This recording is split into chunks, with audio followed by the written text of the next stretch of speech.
This is Bruce Buffer, and this is the moment you've all been waiting for. It's time for the MMA-Holes! Mixed martial a-holes.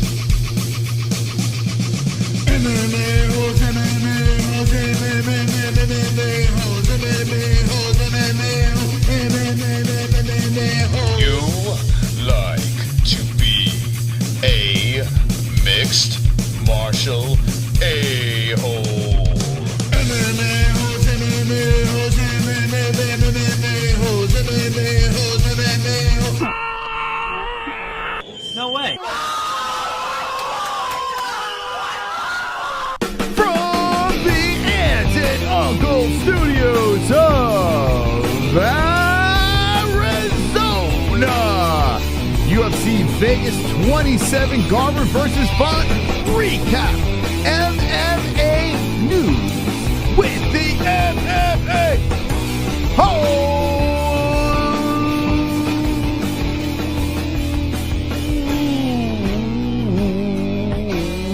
Yeah, baby. Oh, wonderful, wonderful. Hello, everyone. I hope everyone's wonderful, wonderful in the chat. Hope you're wonderful, wonderful. And if you're just not even in the chat, but just watching me, I hope you're wonderful, wonderful as well. We have a spectacular show for you tonight as we discuss the Fight Night Vegas 27, Garbrandt versus Font. Went down. Cody, no love. Well, there was no love for Cody. No love for Cody on Saturday. Look, he didn't get knocked out. So I guess we don't have to call him No Chin anymore. You know what I'm saying? We can just call him Cody No Win.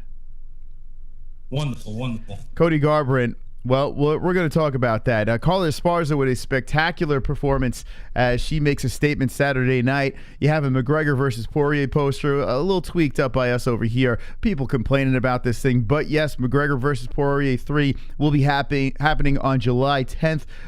Other stories to get to as well. Maybe we'll open up some phone lines tonight. I got my Dana White Privilege shirt on, hot off the press, down below. Where you see our little shirts over there, you could cop a shirt for yourself or on the MMAHoles.com. And I hope everyone else in the chat, you know, I like to see in these, by the way, the eye, little octagon up on top of the, anyway, it's Dana White Privilege shirts. And thank you very much. Thank you very much. Wonderful. Want to give a shout out to our sponsors before we get into business. Head Rush, we got 20% off Head Rush, the greatest clothing line in the world. And the promo code is MMAHOLES. There's a link in the description, a US link and a Canadian link as well. If you'd like to get the discount, use our link and promo code, and you got the deal. By the way, Ballsy, a fresh wash for you. If you want to get fresh and clean like an MMA hole, if you want to smell like an MMA hole, not like an a-hole, because that doesn't smell very good, but an MMA hole smells wonderful, wonderful. We got 15% off down below if you click that link and use our promo code MMAHOLES. Lux Bidet, all you got to do is click the link for 10% off. Your toilet will be souped up with the Lux Bidet, and you'll never feel any better than a bidet spray up your buttocks. 10% off with the link down below. MysticRootsCBD.com is the website, and 20% off the same promo code MMAHOLES. Also, ESPN Plus, we have a link to that down below, and that's how you watch all your UFC. I thought The Ultimate Fighter was this Tuesday, but I think it's next Tuesday. Regardless, if you want to watch it, use our promo link and be wonderful, wonderful. WW. Chad, how you doing tonight? JBM is with baby right now. We'll try to drag her onto the show. The baby's been a little cranky today, in case anyone was wondering, and I had a shit day today. Got something accomplished. I put a tracking device in me, a coronavirus tracking device, the first of two. So if I start glitching tonight, it's because I got the shot. And I had a party with a cactus in the backyard, and in my fingers right now are cactus thorns that I can't get out. So I need to go to a skin doctor. So honestly, I've had a pretty fucking miserable day. But I have a great day now because it's Monday night, and it's the MMA Holes Hour. Let's get started with Garbrandt versus Rob Font. Rob Font is a guy that we've seen fight on the regional scene, is a guy that's kind of popped out of nowhere. The guy's been very impressive in his run, and he takes out a former champion in Cody Garbrandt. Some people are not impressed. Some people think Cody's best days are behind him. He's still only 29 years old, and my first reaction while we were watching the fights on Saturday night, I was saying, well, I'm not going to say No Love should retire. He's 29 years old, for God's sakes. Mas, can I borrow $1,000? I got the second shot and been sick for weeks. If I had $1,000 to give you, I would gladly give it to you, but I don't have $1,000 to give you. So ask someone else in the chat. Maybe they can help you out. And yes, I will be dying because I had the shot. It's over. It's over. I got the shot. It's the end. So anyway, Cody Garbrandt, I don't think he should retire. I think everyone jumping out there going, all right, his best days are behind him. Let's give the man a chance, for God's sakes, here, okay? Now, I'm not saying that bantamweight is going to be the weight class where he can party in like before. My thoughts are 125. The guy was throwing it out there. This is out of his mouth that he was interested in going to 125. If you are interested, well, now might be the time to do it, because when I look at those top guys right now, and even TJ coming back with or without the juice, I think No Love is kind of in limbo. He's got to get a win. I don't like to. I wouldn't like to throw like a lesser ranked guy at bantamweight. I say give that little that little 125 weight class a shot. Give it a shot if you can do it. He's going to go back with his family. I'm sure he's going to talk with his team and see what's best for him. But that's something that really stands out. Credit to Robert Font, 18-4-0, and now people are saying, maybe this guy could be a champion. And yeah, he could. You have Aljamain Sterling sitting around with that weird belt. We don't know what kind of Aljo is going to come back from that neck surgery. Piotr Jan is a guy that, well, I mean, he does look pretty unbeatable. Piotr Jan, excuse me. So I would have to say that Jan would be someone that would be a problem for Rob Font, but would it be a decent fight? Yeah. I think this would be a fantastic scrap. And what is with the people, the MMA fans, as soon as someone starts throwing a good jab, he's got the best jab in the UFC. What's that about? Can you help me out? Best jab in the UFC. Someone could throw a jab, all of a sudden it's the best in the UFC. Every fucking time. Habib, oh, he might have the best jab in the UFC. Kamaru Usman, oh, he may have the best jab in the UFC. Rafa, he may have the best jab in the UFC. Well, what the fuck? What's up with the best jab in the UFC thing? Why is everyone constantly talking about it? Now it's Rob Font. Every time someone throws a good jab, that guy's got the best in the UFC. It's bizarre. It's like the GOAT conversation. It's like, well, what's going on here? Yeah, the guy can fucking box.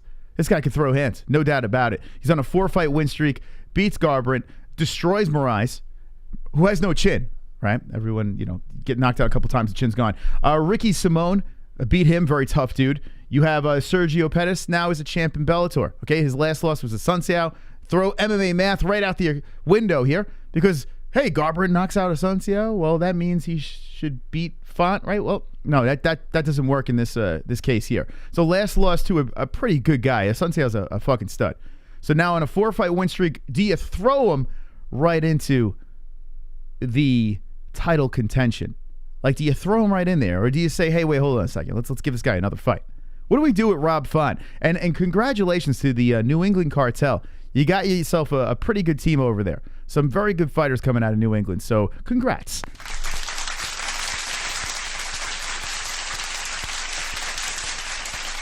Boys and girls, ladies and gentlemen, please hit that like button. We'd like to get to 200 likes tonight. So if everyone could smash the like button, that would be absolutely wonderful. Let's see what's going on in the chat room right now. And happy Monday to everyone.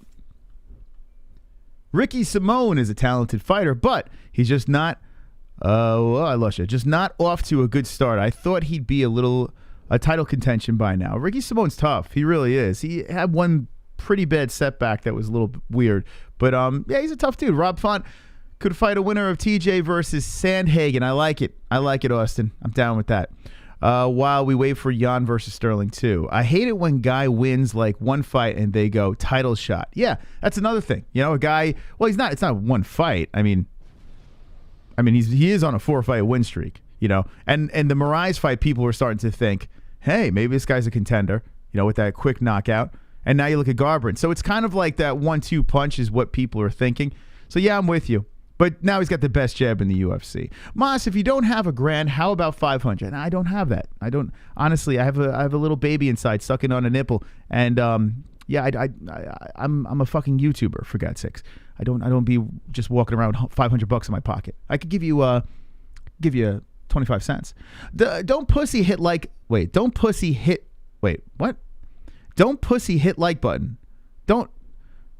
Listen to Mike H. Don't pussy hit like button. I hear. Welcome PPV Hospital with the boys. Hanging with the boys. Usman and his jab, they gotta fight. Usman and his jab, they gotta fight. Okay. How about Tree Fitty, says Drunk Savage? No negotiations. I don't have the money. I don't.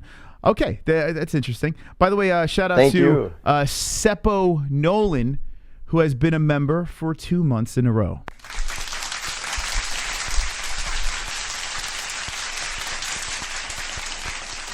Thank you to all the members in the chat. I see the beautiful belts over there. Appreciate the support. And the Glove Touch says no UFC fight this weekend. That is quite the bummer. It is. It is quite the bummer. I'm saying to myself, no, what the hell do we do now? I don't think there's Bellator. There's no PFL. There's no UFC. Suggestions in the chat. Would you like to do a stream with us in the chat? What should we do?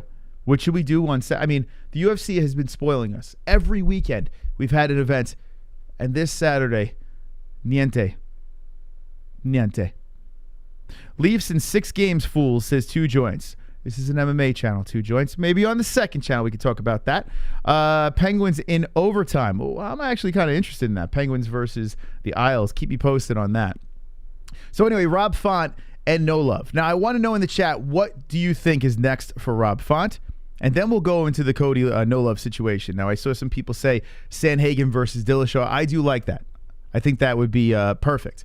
Although it should be the loser, correct? I mean, I don't think the winner of Sandhagen versus Dillashaw would be a title shot, I would think. Right? I mean, Sandhagen deserves a title shot, in my opinion. And TJ Dillashaw was a former champ. Yes, he was caught cheating. But, I mean, I wouldn't mind seeing him fight for a strap again if he has an impressive performance against Robert Font. Let's go to the ranking system. Oops, hit the wrong thing. Let's go to rankings. By the way, Biggie Boy is bouncing back. I'm curious to see if that guy can bounce back in the win column, because man's on a bad little run. Font will never touch that belt, says Brett Baratheon. Well, as long as Piotr Jan is floating around on top, I would say, yeah, that's a problem. But I think he could beat Aljo. I really do think he can beat Aljamain Sterling. And if you look at Font like being taken, now Cody No Love is not known for his grappling, even though he tried to utilize it on Saturday. I think Rob Font's got enough defense to get back up, and could be a problem for Sterling. He's got a lot of very good cardio too. So I think Aljo might have his hands full of Rob Font. Aljo's running around like he's very confident, and hopefully his surgery went well, and he looks like he's in good shape. So we shall see. But yeah, Sandhagen here. Let's see. So they don't have TJ on here. Man, oh man, they're not even putting him on there until he gets in the octagon. So Mr. Cheater is not here. So Corey Sandhagen is sitting at number 2. And yeah, I would say the winner of that fight would make more sense being the next up for the winner of Jan versus Sterling. You could also make an argument the loser of Jan versus Sterling could fight Rob Font. I'm not sure what Font wants to do, if he wants to stay busy. You know, the loser would make more sense, because Corey and TJ should fight for that belt next. That's my opinion. Let's see what they say in the chat over here, but that's what I'm going with, the loser of that fight. Sandhagen is a bad dude. Can't wait for him versus TJ. That's a great fight, right? That is a wonderful, wonderful matchup, and hopefully it comes together. I feel like it's kind of cursed. Super chat. Hey, first dono of the night, Gregory. Hanging with the boppies. Baby bottle, baby bottle, baby bottle, baby bottle, baby bottle, baby bottle, baby bottle. Hanging with the babies, baby. Thank you. Yeah, baby has Jessie wrapped up. Baby's a little under the weather too today. A little sick, a little bit. So that's that. Look at this. Dana White privilege. Beautiful. Hot off the press, the MMA-Holes.com. Go check it out. Go get yourself a shirt. Anyway, back into the chat, and then we'll move into Cody Garbrandt Ryan Hall getting back in the ring. Watch for your knees. Yeah, the gentleman that's fighting Ryan Hall says he's going to fuck him up. So I'm curious to see what he's got to bring to the table. Or his foot's going to get twisted off. If Aljo going to keep ducking Jan, then Font versus Jan. So Drunk Savage is saying the Aljo is ducking. Interesting. So have Font go up there and fight for the belt. What up, Tim F? How you doing, buddy? My girl could knock out Sandhagen, no cap. Okay, she must be a tough girl. Cody versus Cejudo return fight. I am not. I don't know, man. I don't believe Cejudo's coming back. I really don't. Thank you, Sean Hart. Thank you. Appreciate that. It's hot off the press. I was actually surprised. I was a little shocked about this. You have to everything like that you make on Teespring to sell our shirts, and on the MMA-Holes.com. But everything that you make over there has to be authorized by YouTube in order for them to show it. And let me just see something. Let me see if it's under the video, but this is hilarious. They actually authorize it. I'm like, how does Google authorize this? All right, fine. So I looked underneath. Let me see. I was laughing. I actually just put it under there today. So let's see. I just want to see if it's underneath the video. It's hilarious seeing this. I think, let's see. It's right under, it's right. Dana White privilege is right under the video. There you go. I want to see at UFC events, I want to see fucking people walking around with this shirt. I want to see people walking around with this shirt at UFC events. It'd be amazing. It would make my fucking, it'd make my year. That's so great that it's there. Yeah, YouTube's like, yeah, cool. Put that there. Only the MMA holes. Only on the MMA holes can we get away with shit like that. Okay. So fucking funny. So funny. Anyway, let's talk about Cody Garbrandt. Now, Cody Garbrandt is he's still sitting at number 4. He's still sitting at number 4 on the rankings here. So it's like it's kind of effed up for us to say 29 years old. Yeah, he's done. 1 minute it's his chin. Next minute it's his heart. It's like everyone's just trying to throw shade at Cody. You know, the guy was very full of himself at one point, and now he's down. He's down in the dumps. You know, honestly, didn't really look good. Rob Font, fantastic fight against Cody. And now here we are, 12-3-0. It's not like he's got a gazillion losses. Actually, shouldn't it be 12-4? Hold on a second. Did the UFC get that? Did they update this shit, or is it still 12-3? Yeah, it's 12-4-0. Come on, UFC. The fuck? Get your shit together. But still, only 4 losses. I mean, it's not the worst in the world. And he's still fairly young. I do want to see him go down to 125. I would love to see it. I don't want to. I don't know. I'm trying to think now. You have the big fight with Figueiredo and what's that kid's name? What's the other kid's name that he's fighting? The kid from Superbad, McLovin. Can't remember his name. Damn, the Mexican kid. What the fuck's his name? Jesse, help me out here. Pull a tit out. Get over here. Where is he? I kick myself on it. Where are you, little guy? Where'd you go? Oh, there you are. Yeah, Moreno. Hello. Thank you very much. Thank you for showing up tonight. Yeah, Moreno.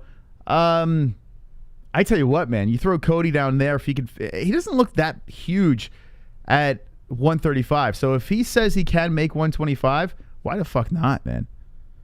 Why not have him fight next? I mean, I'd be down for it. Is that too much though? Cody Garbrandt now, you know, he has a win, then he has a loss. Doesn't really look good in his last fight. Does he deserve that title shot? Is it unfair to the flyweights? I don't know. I think I'm being selfish wanting to see Cody fight for the 125 belt, or maybe you give him one before. See if he can make weight healthy. I don't know. The baby's yelling about it, so she's trying to give me the name Moreno. She's like, hey, Papa, it's Moreno, bro. Like, aren't you an MMA host? You should be knowing this shit. Best Mexican fighter in the UFC. Yeah, you know what? I tell you what, Moreno's a stud. Lost to a cheater twice. Why aren't they? By the way, yeah, he lost to a cheater twice. But think about this: Pedro Munoz was a cheater as well. 2 guys that got caught on the stuff. So Font was the first guy, like legit guy with no like checkered past. So this is his first real loss, and the whole chin thing. At least we don't have to call him Cody No Chin anymore. I think it was getting so stupid after a while. Guy gets knocked out a couple times. No more chin. Like, it's bizarre. It's bizarre how MMA fans just like jump on this fucking train. But 125 makes sense if he can make the weight healthy. I'm not saying, hey, starve yourself, die for me, and compete. I mean, we've seen Aldo go down in weight, not very successful, but he has gone down and he's been competitive. And you have Barboza, who went down, and he's actually doing pretty well. So if Cody could do it, fuck it. Let's go. I agree. And if Cody can't make 125, he should drop to 75 pounds. Okay, so Kainoto wants him to fight an actual ant. He wants to fight at ant weight. Chris, I randomly met Nick Diaz in Las Vegas in 2018 at the Rio Casino at the bar and got stoned and drunk with him. LOL, true story. Tim F., that sounds like one of the most amazing nights of all time. Did you understand a word that man said, though? Because even when he's sober, you can't understand a damn word he's saying. So I can't even imagine hanging out with Nick Diaz and be like, oh, this is fucking cool, and just hearing him like,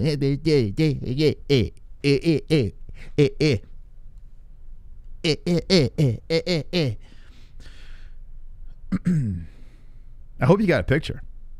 By the way, pictures to me, as I got older with age, much more important than the autograph. Autographs mean jack shit. But a picture lasts forever. Like that picture right there, like even when you die and your family has that picture, be like, yo, my great uncle hung out with this guy. Like that's the fucking coolest shit. Super chat. Gotta make sure you get a pic. Francis versus O'Malley plus Cejudo / make it happen. Statue of Liberty. Okay? You say O'Malley. You say Francis Ngannou. I mean, one of the greatest fights of all time they could ever put together, right? What the fuck are you talking about, dude? Thank you, Greg Arias, for the donation. Wonderful. Anyway, no. How about Sean O'Malley? Let's talk about this. If Cody No Love stays at 135, you ready? You ready, people?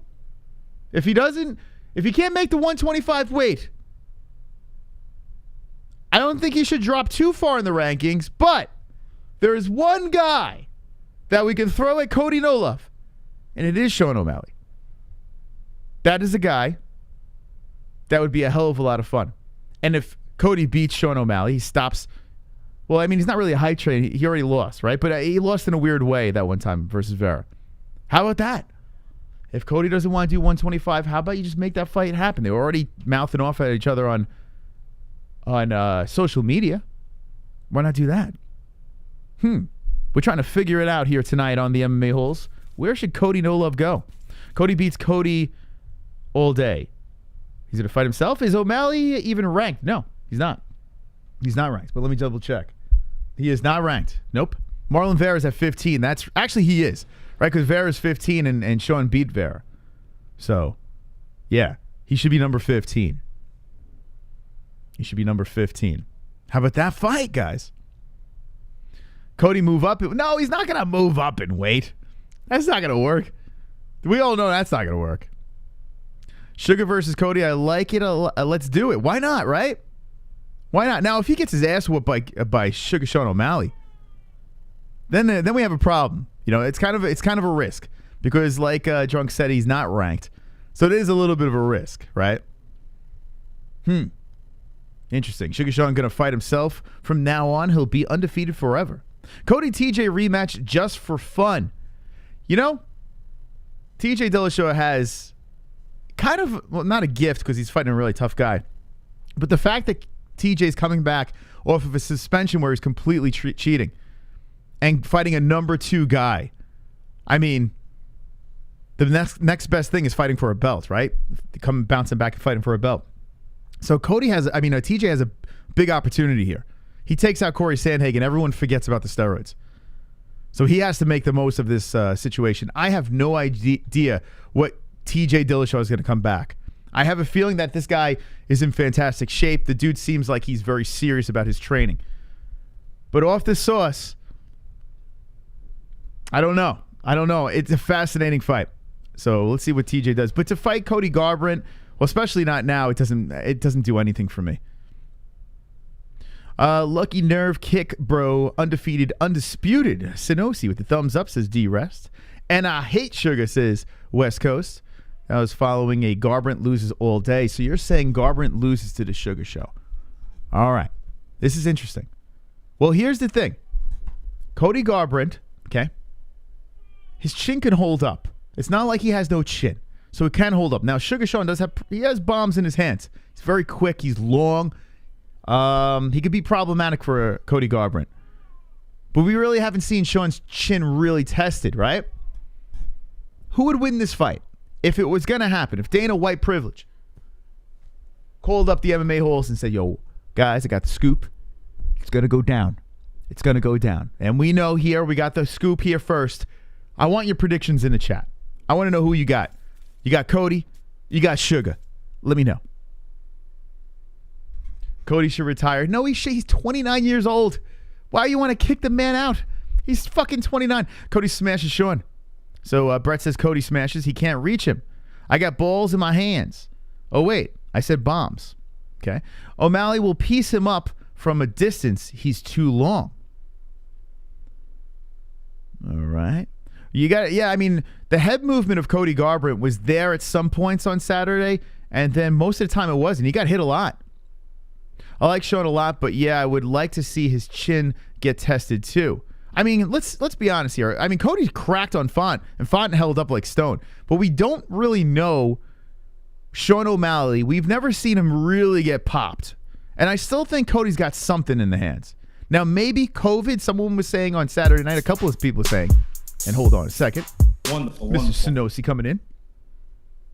Toss Cody, no love at either Aldo or Frankie Edgar. Both are not too far from his rank. Aldo or Frankie Edgar. Don't hate it. I don't hate it. I do not hate it. See, now, Sean O'Malley's a very selfish fight for the fans, right? Wonderful, wonderful. I'm buying a Dana White privilege shirt right now. I'll wear it at the press conference. Wonderful, wonderful. If you buy it while we're live, the song will play. So click that fucking puppy in the under the channel right now, and I would love to see you in your Dana White privilege shirt. That will be fucking hilarious. I want to see all MMA-Holes rocking their Dana White privilege shirt. We have on the back of this shirt, we have our little youtube.com/the MMA-Holes behind there. A little shout out to the Holes, so you know it's an MMA-Holes shirt. But let me tell you something. You rocking the Dana White privilege shirt, and you're going to be a hit with the ladies' glove touch. It guarantees you get some pussy. So not only will you stand out from the crowd and be wonderful, wonderful, you're going to get laid the glove touch. You will pop your cherry. All right, anyway, and thank you for the donation.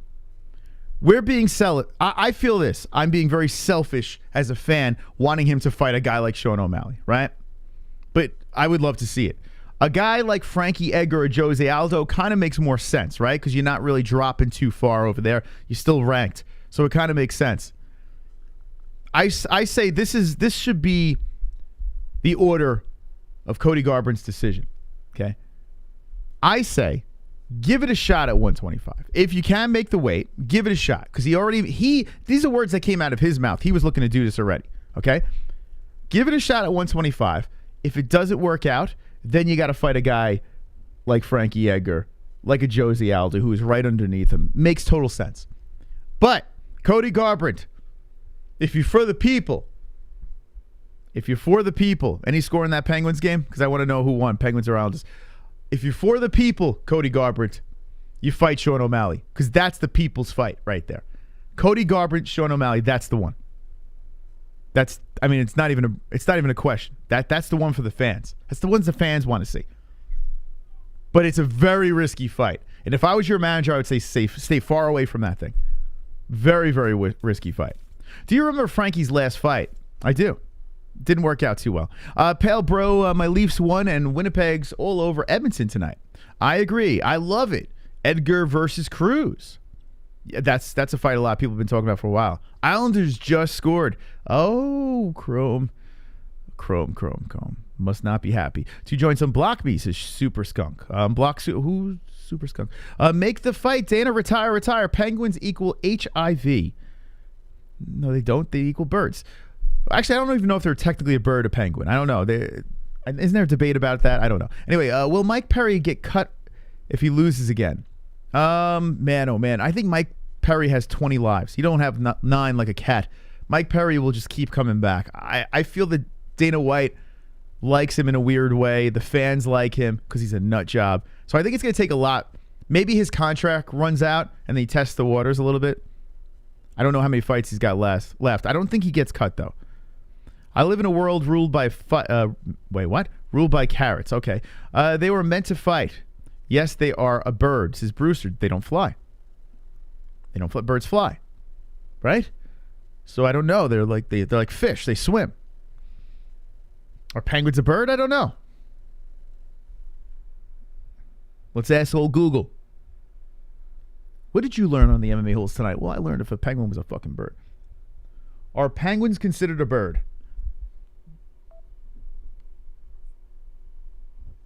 Well, he's not talking to me. By the way, Kira, thank you for subscribing. Thank you, Kira.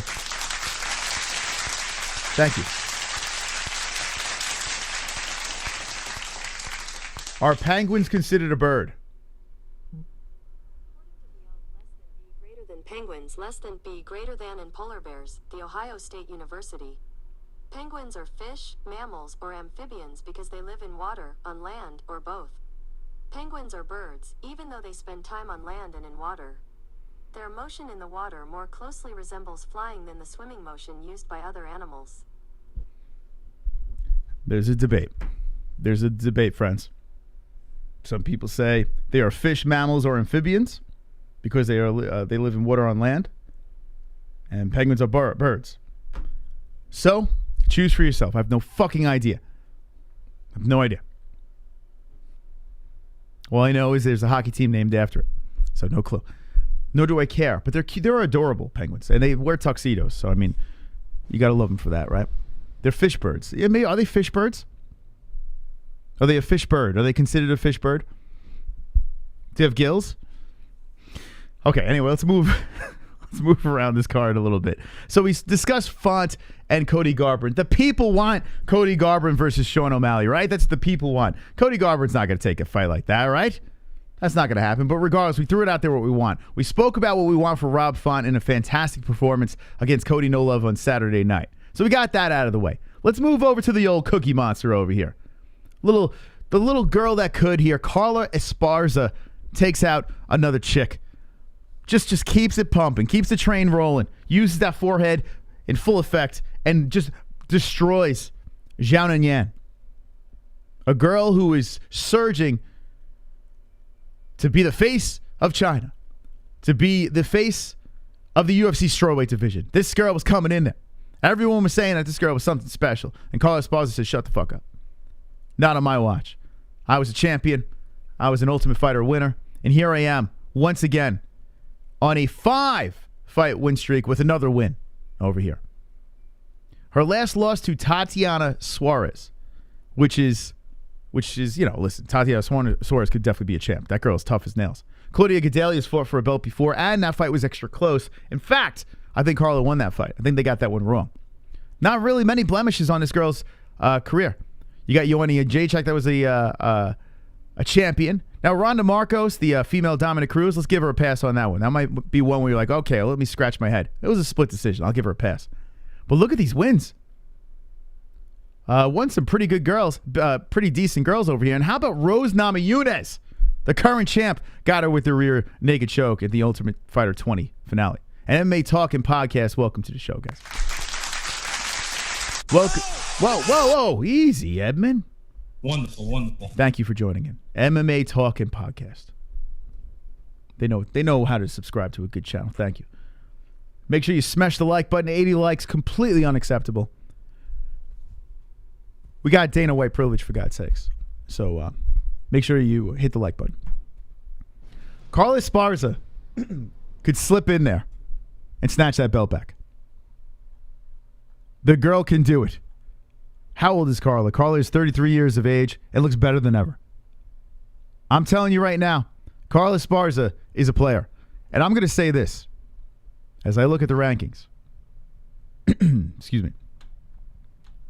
Put the rankings on the screen. Where are you? There you are. Where are we at, ladies? Where you at? Where you at? Strawweight. Here we go. Carla Esparza is sitting at number 4. Beats Yan Xiaonan, and now she's going to move on Wednesday night. I'm telling you this. The next fight for Carla Esparza should be for a belt. Okay? Now, Yan got dismantled. Weili Zhang. I'm getting my fucking words mixed up. Weili Zhang got dismantled, and I like Weili Zhang. She's one of my favorite chick fighters. But I'm going to say this. Carla Esparza should jump the list and fight Rose next, just because she beat her once already. And I know Rose improved as Drunk Savage. I know. But you know who else improved? Carla Esparza. She improved as well. She looks great right now. This girl is on a fucking mission. And a rematch would be fantastic. It would be so much fun. You got that history all the way back when Rose was in The Ultimate Fighter to now. It would be a fucking great story. I don't think Zhang deserves a rematch, and here's why I say she doesn't. 2 reasons. She loses quick, and usually that doesn't bother me too much because she's a badass. But she complained. She fucking complained. Oh!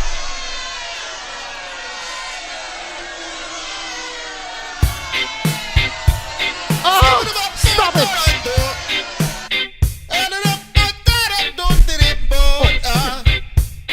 Got the merchandise. Limited edition merchandise. Got the merchandise. Limited edition merchandise. Got the merchandise. Limited edition merchandise. Yeah. Got the merchandise. Woo! Welcome to the Dana White Privilege shirt over here. The Glove Touch has just purchased one. Thank you so much. I cannot wait to see you rocking that motherfucking shirt at the UFC fight, the next UFC fight you go to, or whatever, the weigh-ins. Got to take some pictures, man. That's fucking hilarious and wonderful, wonderful. Stop it! Wonderful. Okay, I don't know why I'm hitting the wrong fucking sound effects, but it keeps on saying no. Thank you, Glove Touch. A round of applause for the Glove Touch. I keep on stepping on this wire. When I get up, I step on this wire. It rips my fucking headphones to the side. It's fucking annoying. Anyway, thank you very much for supporting the show. So anyway, Zhang Weili, I'm going to say this. I think she'll be back in the picture. I think she will fight for a belt again. She's not done in any way. She got clipped. She got caught. It is what it is. You move on. But to complain and bitch about booing, you're a professional fighter. You're a professional athlete, right? You're a professional athlete. These things are going to happen. Yes, they were booing because you're from China. Yes, they were being insensitive, and some were being racist. Let's be honest here. But regardless of the fact, it doesn't matter. It's your job. Your job is to be fucking booed and cheered. So if they're not cheering, you're going to just fucking lose. Like, it doesn't make any sense. Zhang Weili, before the point of her complaining about that, I was a big fan. I liked her toughness. I liked the way she handled trolling, and she was awesome. You know, now, I don't know. Maybe there was a in translation, you know, maybe her comments, there's a miscommunication somewhere. Maybe we're taking this out of context. I don't know. But still, the fact that you were complaining about that just leaves a bad taste in my mouth. So I'm going to say this. Because of that, I punish you. And we make Carla Esparza. We make her fight for that belt next. We have the rematch against Rose. Now, let me know in the chat what you think about Carla Esparza's next opportunity. What would you like to see? Would you like to see her rematch JJ? I mean, she is skipping the line now. JJ got injured doing something, Ioanni and Jacek. But there's really not much between. Or would you like to see Esparza fight Zhang Weili? Something to think about. I say she's a former champ. Give her a shot. She's on a nice win streak. And they have history with her and Rose. That's what I like. Let's go, baby. Let's see what we got. She overreacted. Fook her. She sucks. Got KO'd in second. And booed out of the building. The look on her face afterwards was worth the pay-per-view. That's so mean. So mean. Where are those shirts at? Those shirts are underneath this video. If you look down below, underneath our video, YouTube actually let us do it. I don't know why. But yeah, they're underneath our video down below. You click the link down below, you order the shirt, boom, this song plays, your name pops up. Also on the MMA-Holes.com. And welcome Jessie and Ellie to the show. I'm telling you, I want to see these shirts all over the place. I want to see you guys rocking these shirts. It'd be hilarious at UFC events with the Dana White Privilege shirts on. I don't know. You'd be getting a lot of puss. All right, Jess, welcome. How you doing? Good. I called the pediatrician, Moss. Yeah? What'd you call her? An asshole? Yeah. Oh, okay. What? And she's got a slight cold, and she's going through a growth spurt at the same time. Oh, okay. So she's having growing pains? That's why we can't get her to sleep. She's having growing pains? Yeah, and that's why she has to eat all the time. That smile again. Ellie's got growing pains, now she's in pain. Did you watch that show? Alan Thicke? No. Oh, Jessie's here. Okay, welcome. Everyone hit the like buttons. Jessie's here. We're talking about Carla Esparza right now. Okay. What do you think? Cookie Monster, what's next? I don't know what's next for Carla Esparza, to be quite honest. No, McKee didn't really think about it, right? No. I think you're in the majority. I think a lot of people didn't think about it. I think a lot of people don't give a fuck. She had a magnificent performance on Saturday. I think a lot of people are like, who cares? Mm-hmm. Right? Maybe Carla Esparza is not a fan favorite, you know? Maybe. Forehead's too big, Cookie Monster. Yeah, I've never really been like... Not a big fan? I don't really care much. I like her because she used to walk out to Metallica. Mm-hmm. Yeah? I like it because of that. But I don't think she does anymore. By the way, I still have the cactus thorns in my hand. Okay. They hurt, Jessie. Well, I didn't think that they were going to come out because you were doing a show. Your whole family is falling apart. Growing pains for the child. A cactus in my finger. Okay, what about Cody Garbrandt? We didn't pick your brain about that. Cody Garbrandt, Rob Font. What do you think? What's next? What are your thoughts? Cody Garbrandt. I think Garbrandt should retire. And Rob Font could be a contender, in my opinion. And we talked about that on Saturday night. I think it'd be cool to see him, fight for the title. But I don't think he's going to win the title, especially if he were to fight Peter Yan. If he fights Aljamain Sterling, I say he has a better chance than if he fought Peter Yan. If he fights Peter Yan, he has no chance of getting that title. I would have to say Yan would beat him too. Yeah. Wait, Font, yeah. Yes. So you joking or are you serious about Cody Garbrandt retiring?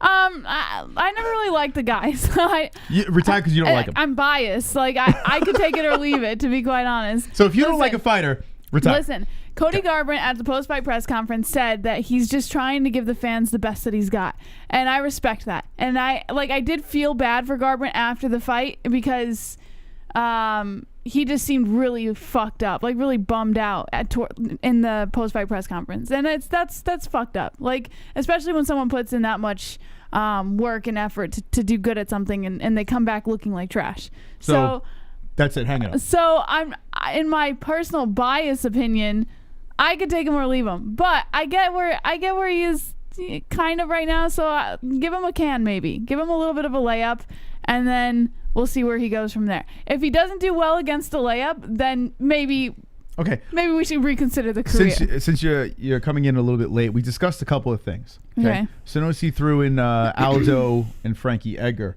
which honestly kind of makes sense because they're floating right around. I like Aldo because Aldo hasn't been looking. I mean, he looks good, but he hasn't been looking like super hot at the new division that he moved to. So I like Aldo. I like that. Okay. What about 125? I don't think that he would fare well at 125. In fact, he says he can make weight, but I don't even think he can because he seems small already, and he's got like nothing but muscle. He has like no fat content on his body. So you think 125 would be a problem? I think it might be a little difficult for him. For big sure. Head's too big to get down. Well, Henry Cejudo. He's gonna have to shave the beard. Okay. Trim as much weight as possible. What about the fight everyone wants to see? The fight. Oh, hold on. Wonderful. MMA-Holes. How you doing? I just want the glove touch to know that nothing has changed. I will disrespect him in his new shirt. Again, I shouldn't have ignored you. I should have cracked you in the jaw. Face down, ass up, tell me how the concrete smell. Wow. Thank you, Schmo. And he's bringing up a shirt. Dana White Privilege, live down below. Limited time only. Down below, underneath this video. Wear it and be wonderful, wonderful. Wonderful. Okay, so... All right, so we're discussing that. Now, the fight everyone wants to see, and thank you, Schmo. The fight everyone wants to see. The fight everyone is in agreement with. Yes. The fight that has to happen. Yes. Cody Garbrandt versus Sugar Sean O'Malley. Get the fuck out of here. No. No, why? I don't like it. Why? Well, I think Sean O'Malley would win. Okay. First of all. So that means you should want to see it. You don't like Cody. Yeah, but I'm not. I jumped off the O'Malley train a long time ago, too, so I would rather see O'Malley win. But... All right, let's do it. Cody Garbrandt versus Sean O'Malley. All right, so you want it? Is that the best option of the bunch? I don't know. We're trying to figure out. You're saying so retire over all those options, or would you like to choose something from the options?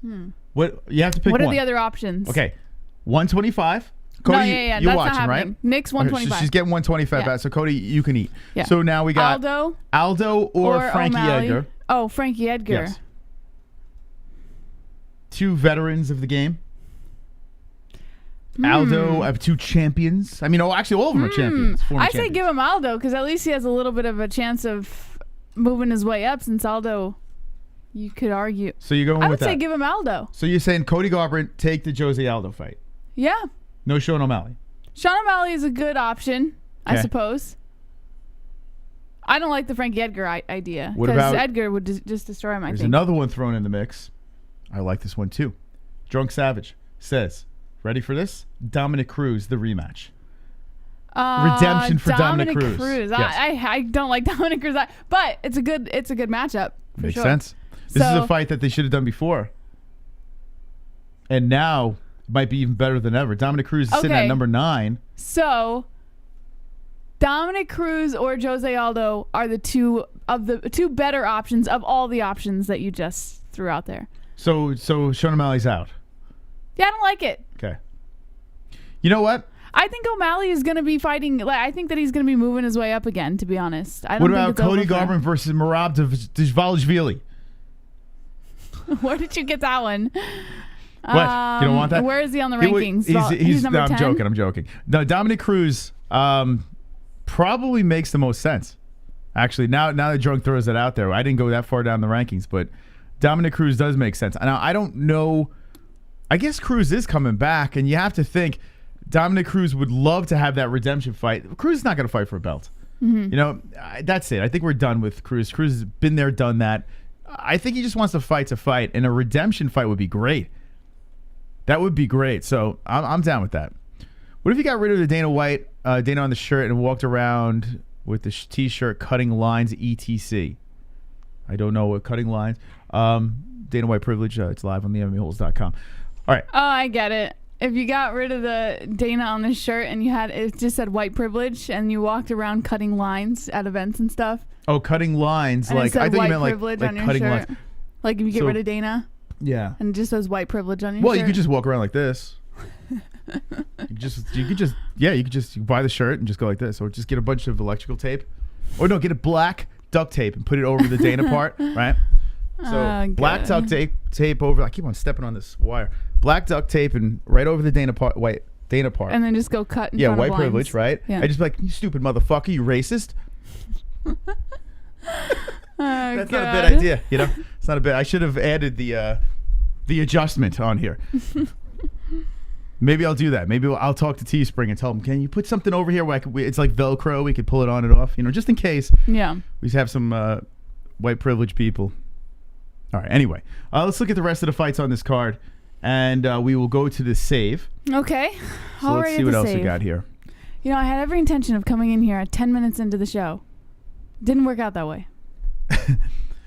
Okay. I just want to see No Love get his ass beat against this Gavin. I think you're with a lot of people.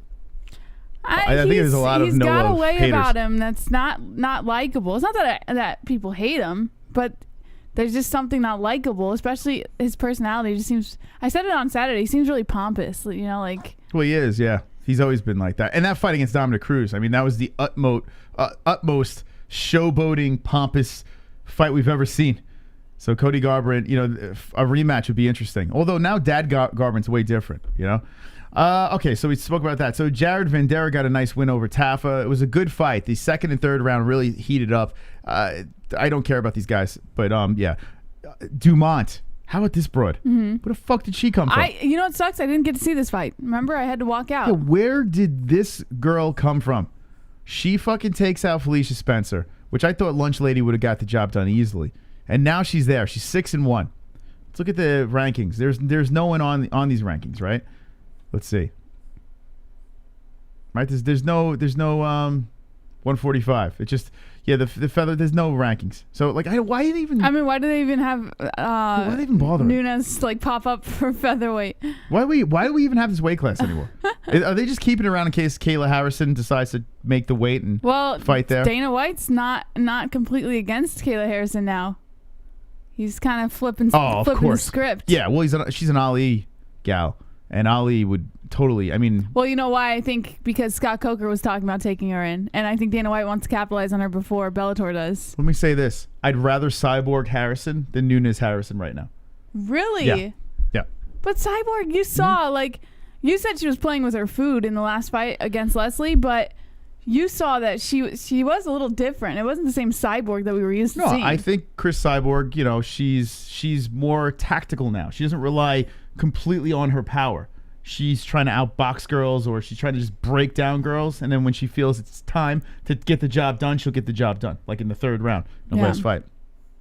But I would rather see Cyborg first and then Nunes. Mm-hmm. That's what I'd like to see. I would like to see Kayla make the rounds. I'd like to see them both. Yeah, I don't have one preference over the other, but I think they're both going to be good fights. Well, regardless of the fact, this girl here, Norma Dumont, I guess we got to keep an eye on her because she's only 5-1, but there's no one else in the weight class.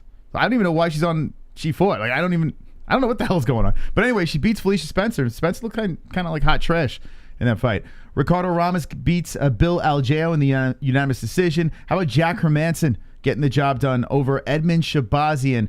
I tell you what, man, Shabazian had his chances there. Looked pretty good early on, and then it was all Jack. The Joker took over the fight, wins by unanimous decision over Edmund Shabazian, and good job by the Joker. Seriously, good job. And Shabazian's only 23 years old. At least he didn't get knocked out. But he has a lot of potential, this Edmund Shabazian, but now's not the time. He's not going to be the youngest champion. So he might as well pump the brakes and get back to the drawing board. Ben Rothwell fights a guy that should not even be in the UFC. The worst pick I've ever made my whole entire life. Chris Barnett is a complete hot mess. Wonderful, wonderful. Yes, Schmo. Face down, ass up. Just like when you let your fake tit wife Helen Yu get raw-doged by Jake Paul so you can interview him for 5 minutes. We should make Fuck the Schmo shirts. I think Glove Touch would like to wear that. Wow. Glove Touch is really going after the Schmo. I want to see you. You know what? What? How about we have the Glove Touch fight the Schmo? How about that? See, Glove Touch is training, right? I think the Glove Touch should take on the Schmo. Schmo wants to fight all the media guys. Why not fight our man on the street? I don't know. The Glove Touch. You know what? Can you turn your fan a little bit? I still got to watch his vlog. I got to watch that thing. No, other way. I know. Oh. I know. You got to wait for its cycle. Here it comes. And stop. Better? That's exactly where it was. No, it's better. Come on. God damn it. Thank you. My God. Thanks. No, it's not. It's behind me now. The Oh, fan. no, you can keep it on you. It's behind me. Put it It's on not you. even on me anymore. That's all right. Whatever. Put it on you. At least the window is getting good fanage. Connor's Put getting it the fan. on you. I just Enjoy the fan, asked Connor. for it to be like a centimeter the other way. It looks hot out there. All right. Anyway, I got to watch his vlog. Yeah, good. Can you remind me? Watch his vlog. I'll watch it right after the stream. Yes, I we're can done. remind you. Yes. Okay. Max, who's the lady? That's my my wife or this lady, the baby. This is my other lady. That's Ellie. Yeah. This looks like it's gonna spill on here. I have to move it over to the side. Don't want to spill in aisle 4. All right. Okay. So yeah, what were we talking about? I have no idea. I'm completely the fan. Everything threw me off. So right. Ben Rothwell. Oh yeah, and the Glove Touch threw me off. Thank you, Glove Touch. Ben Rothwell gets the job done over Chris Barnett, and geez, my God, Court McGee gets the job done, unanimous decision over Claudio Silva, which I got to say that was terrible. I mean, Silva, 38 years old, fighting a Court McGee who's been in the UFC forever. Whatever. The knockout by Bruno Silva versus Victor Rodriguez, and you had the unanimous decision. Kulabau versus okay. Submission rear naked choke versus David Dvorak. David Dvorak versus Ronderos. That was actually a pretty good finish. And the first fight was actually pretty feisty too. This unanimous decision of Uzmagalov versus Alves. It started off pretty good and got a little weird. Anyway, the card was okay. It was a fight night. I'm not going to complain about it. But there was a couple of people on here like, why Chris Barnett? Why Norma Dumont? How? Vandera versus Taffa. This fight sucks. Wait, now it's really good. And now we got the story of Esparza, who I think should be fighting for a belt. And Rob Font, not quite a belt yet, one away. Who do you think wins if Esparza fights for the belt? Esparza versus Rose again? Mm-hmm. I mean, Rose did lose the first time. Making a prediction with Rose Namajunas is literally impossible. Why? She's been winning. Because she's a fucking mental case. Well, when yeah, she but that's is what off, I think that's what aids her. She has AIDS. No, when she's off, I would never bet on a Rose fight. She's too unstable. When she's on, she's literally the best chick ever. Yeah. Like no one's gonna beat this broad. But there's some times when she's completely off. Maybe she's off the meds or what. Probably. And, not Yeah. so much. She's looked good lately. I can tell you one thing. Rose versus Esparza is not going to be the next fight. Because Dana White was already talking about he doesn't know if he wants Rose to fight Weili Zhang next, or who was it? I'll pull it up. He said...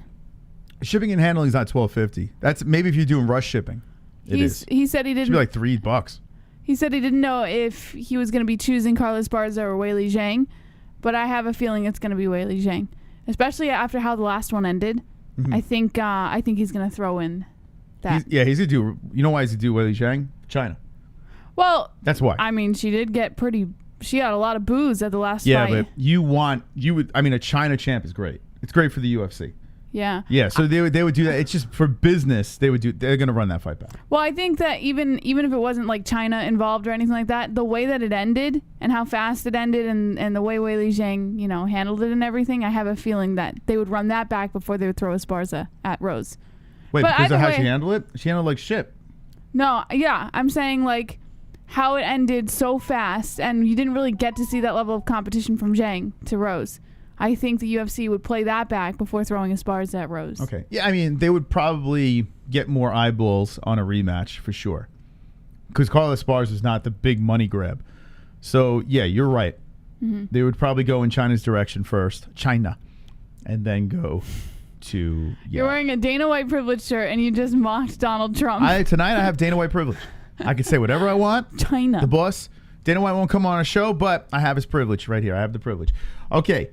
Let's talk about one more thing, and then we have to do the save. I know we have a bunch of stories to get to, but, listen, we went a little long on the Saturday night fights. We don't have to hit every story. Some of them are just fluff stories anyways. Yeah, and we got Wednesday night. We got a show that night, but I would love to extend with a save, so we'll do that in a second. Let's talk about this poster here. Now, it's a little fixed up here, but did you put the poster on the website? Did you put it in the news? All the way at the bottom. Okay, hold on. Let me pull it up here. I'm going to put the actual poster up. I don't want to give them an edge with our little touches on the thing, okay? Because, of course, we did it a little bit better. So I don't want to give them that. But, all right, here we go. Let's do this. Okay, so this is the actual poster right here, okay? I mean, Jesus. I literally took 2 seconds just putting it on a thumbnail, and how much better does this, right? That picture, which is, I mean, still not great, but over this fucking weird-ass smooth... Looks Yeah, like the it is body's weird. looks like it looks like a wax museum or some shit, right? It is weird. And I think it's kind of lazy, to be honest. Like the poster just feels lazy. Mm-hmm. So this is what I think they were going for. I think the UFC is basically like, let's make this as simple as possible, little drama into it, and then that's it, because the fight's going to sell itself. I think they wanted to give it that look. Nothing flashy here. This shit's going to sell. We're going to have it dark and dreary and whatever. But here's the problem. They look like fucking wax figures. Like, yeah, they should have sharpened it up and given them some edge. Yeah, that's right. Like, something's off. And Dustin Poirier looks like a fucking drag queen. Like, it's weird. It looks like he's got some makeup on and shit. Like, I don't know. It looks bizarre. Doesn't he look like a drag queen? Doesn't Dustin look like he needs a wig? Like, he just... They did smoothen his face up more than Connor's. Yeah, what the fuck? Like they're Connor's all trying to gritty. make him look like the girl and Connor's the guy. Yeah, what is that? Look at this thing. That's funny. Like, what were they doing? Why are they extra smooth this shit? Like, to the point where they look like they're plastic. Maybe that's what they were going for. I think they were going for like the shadows and keep it simple. This fight is a mega fight no matter what, the trilogy fight. But it's an interesting choice that they made on this poster. Does anyone in the chat think that this is a worthy poster? Anyone? Does anyone like it? There might be someone out there, and don't be ashamed if you like it. Don't let these fucking knuckleheads shame you for liking this poster. Cody Garbrandt wants to kiss your hand. Donald Trump, can I kiss your hand? Kiss your hand, kiss your hand. Trump, you have a delicious hand. A lot. Thug Rose needs a reason to fight people that means something to her. That's the reason she said he wanted to win the last fight so much, because her family literally escaped communism. Esparza will not get title fight emo. Okay, there we go. Thank you, Chubbs. Appreciate it. Wonderful. Chubbs chiming in. All right, so let's get the people's thoughts on this poster, and then we're going to run to the save because we were a little late, so we'll let it go a little longer. Brett Baratheon says, Dustin looks like, are you Paul? Gianni says no. Hardeep says someone got paid 6 figures for that. Pisses me off. Incognito says they should have mashed both faces together. What? That would have been funny. CAD equals Canadian dollar. Hood says, what's up, duh? Wesco says Taplane needs more. Whoa. Did you see that? Yeah, we had a little surge. Oh. It's okay. We're still going. BC says I'm Canadian and got $12 shipping, $40 t-shirt. Oh, shit. $12 shipping for Canadian. Yeah, I mean, I'm sorry. We're in the U.S. It's really, I wish we can do something about it. I got to say, you want to know how much we make off a shirt? $5. That's how much we make off a shirt. It's fucking $5. So it's not like we're making bank. Honestly, we're just getting a couple bucks off the shirt. And we want you guys to just like look like knuckleheads and have a couple of laughs. Yeah, be an MMA hole. Paul Fay says, I like it when they put their flags on their faces. Chubb says, my donation was not $2. No, it was $5. $5, yes. Hardeep says, Poirier looks like Mir. Incognito says, beard on one side, shaved on the other. Yeah, one's got a beard and one's shaved. That's true. That's a good point. Okay, so let's do the save, baby. Come on, here we go. Can we please save the show? Because I missed the first half. Damn, baby. All right, we want to take some phone calls. Any donation that comes in from this point until the end of this clock back here, we extend the show. So $5, 5 minutes, $10, 10 minutes. If you want to be a hero, drop a donation. I need a hero. If not, we'll see you on Wednesday night. But hit the like button. That helps us tremendously. So smash the like button. As we're having a weird night here, there's no fights on Saturday. Last Saturday's fights was, kind of an underwhelming fight card. We have some stories that come out of it, which I do like, but it's not like something that we're going to be like down the road saying, hey, remember Vegas 27? Like, I don't think we're going to be doing that. No. But anyway. Definitely not. Want to discuss the poster, future events coming up, the big Arizona event, IZZY coming back in, Conor Poirier 3 in the mix. No Bellator, but we do have CYBORG getting off that big win, and you have Kayla Harrison rumbling around that we discussed about. So a lot of things to talk about here. Give me a story while we're doing a save, and let's see. What story sticks out the most? Well, I know you don't like Jake Paul Moss. Is that where we're going to go? Is this where we're going to go? He did troll Cody Garbrandt after the fight on Saturday. If you okay, yeah, hear that's what right. It's got Cody. Okay. Yeah. At least it has Cody involved. Yeah, I mean, it's not just like a Jake Paul story. But he basically tweeted, he said, what's worse, Cody losing or him not being able to ride roller coasters due to height requirements? Uh-huh. Yeah. And then Cody responded, roller coast D's nuts. Well, see, here's the thing I don't understand. Maybe Cody Garbrandt said things about Jake Paul in the past, but how does roasting a guy that just lost and a guy that will never fight Jake Paul, right? Yeah. Why is he roasting him? Like, I'm trying to figure it out. It does not make you. It does not do anything for your character. I can tell you that much. Maybe just to stay I mean, what does Jake Paul need to do to stay relevant? Because the guy is like one of the most popular people online now. Like, he doesn't need to do anything to keep himself relevant. It just says everything about his character. Mm-hmm. Well, I got to. We got a hero! We got a hero! 8 more minutes! 1, 2, 3, 4. John Jones, crash the show. John Jones, crash the show. John Jones, crash the show. John Jones, crash the show. 8 more John minutes! Jones, crash the show. John Jones, crash the show.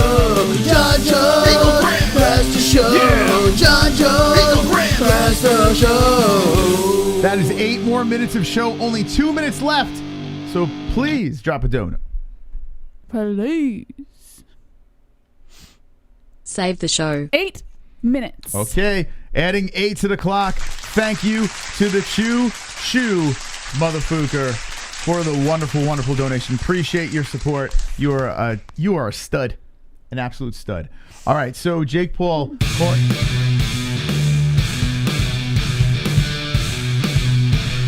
D-Rest! Hey, I can see your underwear. Put your boobies in the air, flapping like I just don't care. Can I lick your pubic hair? Boobs in the chat, boys. Your time to share. Choke my meat, vision impaired. Twisted mind, I need a prayer. Pervert cameraman, beware. Pervert cameraman. Show them tits. Pervert Look at the boobs. $10 tip. Yeah! Pervert cameraman. Ariane Celeste. Pervert cameraman. show them breasts. Boobies. That's a $10 Safety donation. or whatever. 18 more minutes, baby. 18 more minutes of show, baby. Oh, yeah. Ellie! Let's go!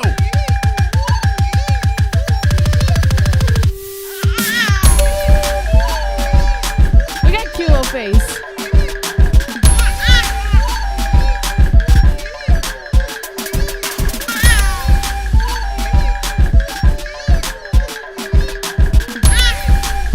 Get him, Ellie!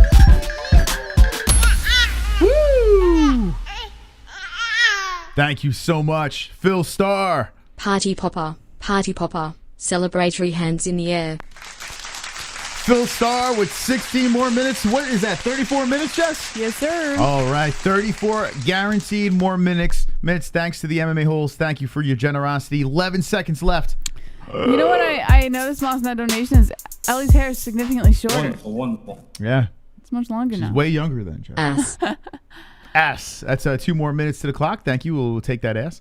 Okay, so a couple in queue, and then we will extend the clock. So thank you to everyone that did donate the sexy MMA holes. Wonderful, wonderful. Sounded like 12. Ah, yes. Shoves with the 30. 30. It's going to be a long night. Ah, yes. Proper Irish whiskey. Yes. Proper 12. What a man. McGregor first round KO in rematch and fuck ARIEL HELWANI also fuck Jake Paul. Save the show. What a man, Wow. what a man, what a mighty good Harsh man. words and a big prediction there. Hour and 6 minutes, Moss. An hour and 6 minutes. One more donation in queue. So we got an extra hour of show tonight. Thanks to the holes for getting it done. Yes, sir. Can you give Incognito? us your best Valley Girl accent? Like, oh my God. my God, my God, You want to play? my God. Want to help Ariel out? Really? Look at that.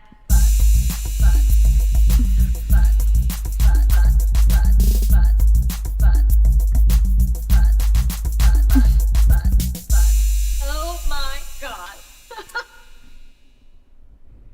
Let's play a tune, boys. Save the show. Woo! Cheers, fam. Wonderful. By the way, that's the donation. I think my uncle tuned in too. I think that's the one. Oh, yes, that is the one. Yeah, I think that's the one that my uncle tuned in and tuned right out. Yes. Thank you guys. Everyone that donated tonight, we are adding what, an hour and 13 minutes? Yes, sir. An hour and 13 minutes to the show, baby. Tonight we had heroes. Not the sandwich. Wonderful, wonderful. What's that? Not the sandwich, though. What sandwich? Heroes. Not the hero. You know, fun fact. A joke I made in one of my wedding speeches. Whoa. You want to hear my joke?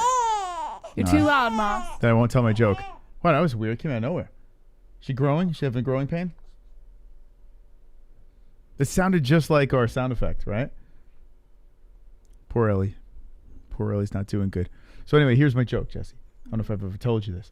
I was the best man of a wedding, and the groom is he's short and he's a little hefty, right? Mm-hmm. Great guy.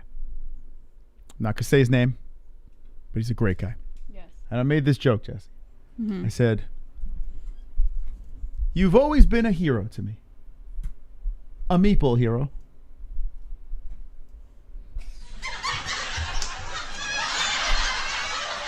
You tried, Mom. And let me just say this. That joke didn't go over too well. It didn't go over too well at the wedding. I bet it didn't. No, I was the only one that found it funny. Anyway, yeah, I roasted my best man. I roasted the groom. Anyway, so let's save the show, guys and gals. We're going to open up the phone lines, finish up some of this news over here that we got left on the MMAHoles.com, and we'll be right back after these messages. Not these messages. Actually, we should do these messages. Should we do these messages and then the song, Jess? What do you say? All right, let's do that.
My name is Mason. What's your name, and how can I help you? You know what? I mean, this is Lone Wolf, a.k.a. All Heart, a.k.a. Lone Wolf, a.k.a. Silver Carl. How's it going, Silver Carl? Wonderful, wonderful. Yeah, my name's Casper, and I'm a ghost. Sean, how are you tonight? Fine. Which one's having? Yo, drunk, what's up? Yeah, this is DIAZ. I have a beach problem. Okay, well, this is a real gamer. Man, your voice sounds a lot faggier on the phone. Hey, it's MJ, the artist formerly known as Kevin. How you doing? Hey, my name's Dan. I got a question. Yo, Sanosi. What's up, Snowy? What's up, you guys? It's Justin Jr. Hey, guys. It's Kevin from Denver. How you doing? Wonderful, wonderful. Hello, Mustafa. 832, you're live with the MMA-Holes. What's your name and what's on your mind? Hey, what's up? It's Pulse. What's up, Pulse? Hey, Pulse. Clocks. Hey, it's good luck. Alexander. What am I, chopped liver? We're celebrating. Ole. Yeah, baby. 617, you're live with the MMA-Holes. What's your name and what's on your mind? Michael Anthony from Boston. No way! Michael Anzalone, you just gave me butterflies when I heard your voice. Michael, welcome to the show. Huh? It's the knitter. Hello, guys. How you doing? Hi, Jessie. Hit the like button, you folks. This is the double champ. Yeah, I want to talk to you. You know I'm not big on talking about fighters that much, but... This is Jeremiah. Hey, it's Kevin from Chicago. Nothing. Gotta talk about these fights real quick. It's Michael. Jesus Christ. I'm over here trying to stay awake and shit. Jesus. Oh, my God. Yeah, it was doing it for you, huh? Like, no one cares, Justin. Who the fuck are you talking about? Brooklyn Dodgers? Who the fuck them? I don't give a shit about them. Yeah, he thought the Brooklyn Dodgers should be the ring girl of the year. All right, That thank you. horse, that... Okay, Chrome, thank you, man. Wait, he has stuff to talk about. He's making fun of Justin first. Don't hang up on him. Hey, Anything else? stay white. Okay, I appreciate that. 516-522-0267. We're going to get some phone calls tonight, courtesy of the MMA Holes community. Thank you very much for your generosity. We have Ellie, we have JBM, we have the Mystical Moss, we have the brand new Dana White Privilege shirt that just dropped on the MMAHoles.com or right below this video. So cop a shirt, get a shirt, and be wonderful, wonderful. Let's open up the phone lines. Let's put the number Anything specific in particular that you would like to speak about, Jess? Yeah. What do they think is next for Rob Font? Is he the next contender? Same with Esparza. Or are they going to give Rose Weili Zhang? Okay. Those are the two big questions, right? Yeah. All right. Hit that like button. We're trying to get to 200 likes tonight. I think we can do it. But we need your help. Hit that like right now and be wonderful, wonderful. Wonderful. All right. The phone lines are open. And wow, that was quick. Call from Bobby. Who else to start off the calls? press 1. Very impressive, Bobby. Very impressive. Got right in there. You better believe it. Yeah. You know what I got to talk about first? What? I'll get right to it. Just, Cody, no chin, tough chin, Cody Garbrandt. This is a perfect example of the UFC fast-tracking a fighter to the title. And what happens when he loses?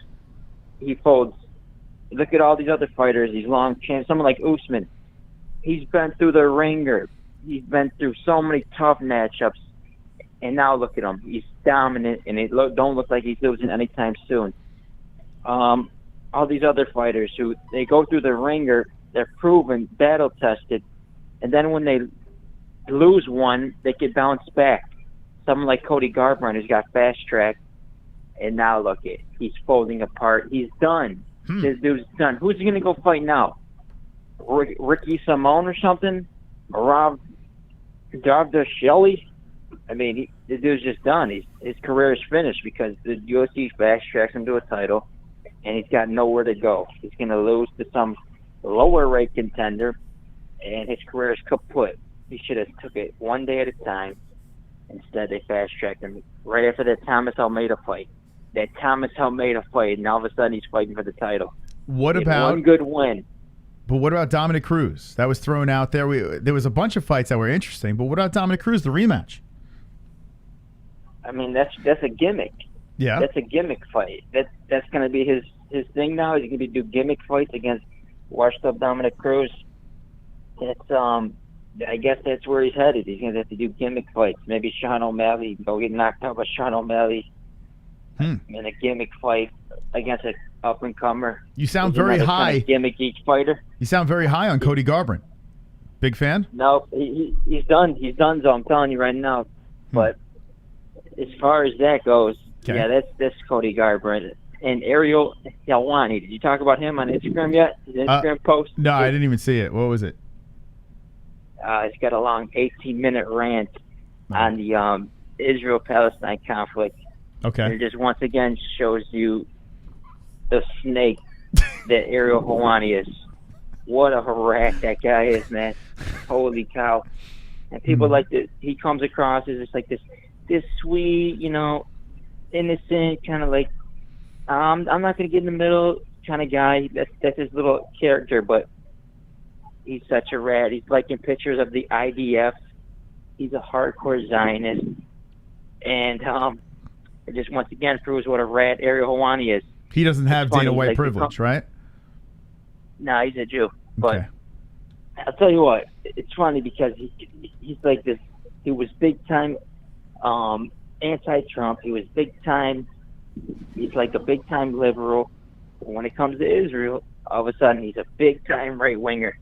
Funny how that works. And he talks about, I will never disrespect my people. Never disrespect the Jewish people. Wow, dude. Really showing your true colors there, you rat. You big-nosed rat. Wow. But Jesse, I'll let the next guy call in. Okay, thank you. What a call. What a powerful call that was, Jess. Was that powerful? He really went after... I didn't even know ARIEL tweeted anything. I mean, or put anything on Instagram about this. It's not even recent. Hold on. This was... How many posts ago was this? I mean, he posted a bunch of things. When did he post this? 3 days ago. I didn't see... He's like holding on. This is 3 days old, Kevin. I mean, I didn't even know this even happened. So I guess I don't know if I could sit there for 18 minutes and hear his political. I don't know. It is weird when ARIEL he uses his platform to speak what's on his mind. Like it feels weird. I mean, I guess you got 1 million. Yeah, you got 1.1 million followers. So knock yourself out. Have a blast. When you have that many people following you on a platform, I guess you feel that. you have the ability to get your point across to all those people. It's like a power trip thing. I don't know if I could sit here and get all sentimental, you know, about my people. It's kind of weird, man.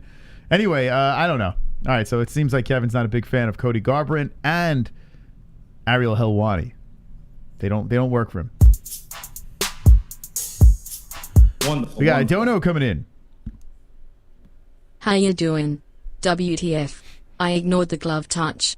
But, if this 40-year-old virgin KFC would have approached me, I would hang myself to avoid talking to him. I can tell you Kevin's future, he's going to join all those unfuckable white guys and hunt for Bigfoot. That was actually really the Schmo. Wonderful. Thank you, Schmo. D-Rest. Hey Kevin, sell that first dollar you ever made. It's gotta be a valuable collectible by now. Oh boy. Thank you, D-Rest. Appreciate that. Okay, the number is 516-522-0267. Give us a call. We have an hour and 6 minutes of show left, so plenty of time for everyone to get their point in. And how about that, Kevin, making it fairly short? Yeah, it's short weird, and to right? the point, yeah. So giving everyone a chance to call in. We'd love to know what you think about UFC Vegas 27 that happened. Cody Garbrandt versus Font. Seems like a lot of people are down on Cody. There was a time where everyone was cheering him on when he was about to compete against the Snake TJ Dillashaw, and now everyone's turned. Everyone is weird. Like, if you start losing, no one likes you. Call from Dr. C. Hello, Dr. C. How are you? Hey, how's it going, guys? This is Dr. C. Wonderful, wonderful. Wonderful, wonderful. How you doing? I'm doing well. Actually, this is actually Manny C. Oh.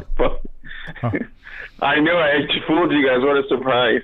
No, but... no, you didn't. I will say... What's up? He's being sarcastic. Oh, okay. Are you being sarcastic? I am, boss. You have, I tell you what, you have a very unique voice. Like, it stands out from all the other callers, right, Jess? I suppose. Yeah. I tell you what, you can pick them out from a... do you do impersonations? Impressions? Oh, yeah. Apparently, people think that I sound like a cartoon character. You do, but, like a Pixar character. But anyway, go ahead. Make your point. No. I was just, what was it? I was just calling to say that, it's a slow MMA week. But I will say that I will never call again if Kevin from Chicago promises never to call again. Whoa. I just can't stand listening to that guy. And dude, I've won awards for being the nicest person, like at my work, at school, and everything. Mm-hmm. But man, I can't deal with that dude. I don't know why. It's too much, right? He's the bad guy. That? He's a bad guy. He really is. He always brings race into things, politics. He brings up all these negative comments. But when does he call, unless it's Jan Blachowicz, when does he call up and say something nice about somebody, you know? I don't know, man. The guy is, I don't know. Doom and gloom? Like I said, I won awards for being nice, and I can't be nice to that dude. And I don't know, I don't think he's a mean person, but it's just like, man, every time he calls, I just want to, off yourself. Pretty much. Yeah. Pretty what kind much. of awards did you win now? You said, like, trophies for being nice? Yeah, for being like the nicest person at school. I was like voted at school. Really? And then at work, I got like, hey, you're the nicest person in this department. Isn't the nicest person award, doesn't that go to the guy that doesn't get fucked, though? Like, let's be honest here. Doesn't, like, the girls, that's what they say. They're like, oh, he's too nice. Did you get stuck under that category, or did you get a lot of puss? No, well, I'll tell you what. This is going a little too deep. It's all about looks. Like, I was a fat dude, and like the nicest guy in the world, and like couldn't get dates, right? Yeah. And then all of a sudden, I got like super fit, like in shape. Same nice guy. All of a sudden, I'm getting messages from like coworkers in my Facebook, like that they want to hang out. Mm-hmm. Married chicks that want to say, and I was like, man, it's crazy. It's really sad how shallow society is. It is. So, you ever see the movie Just Friends? You sound like Ryan Reynolds in the movie Just Friends. You ever see that movie?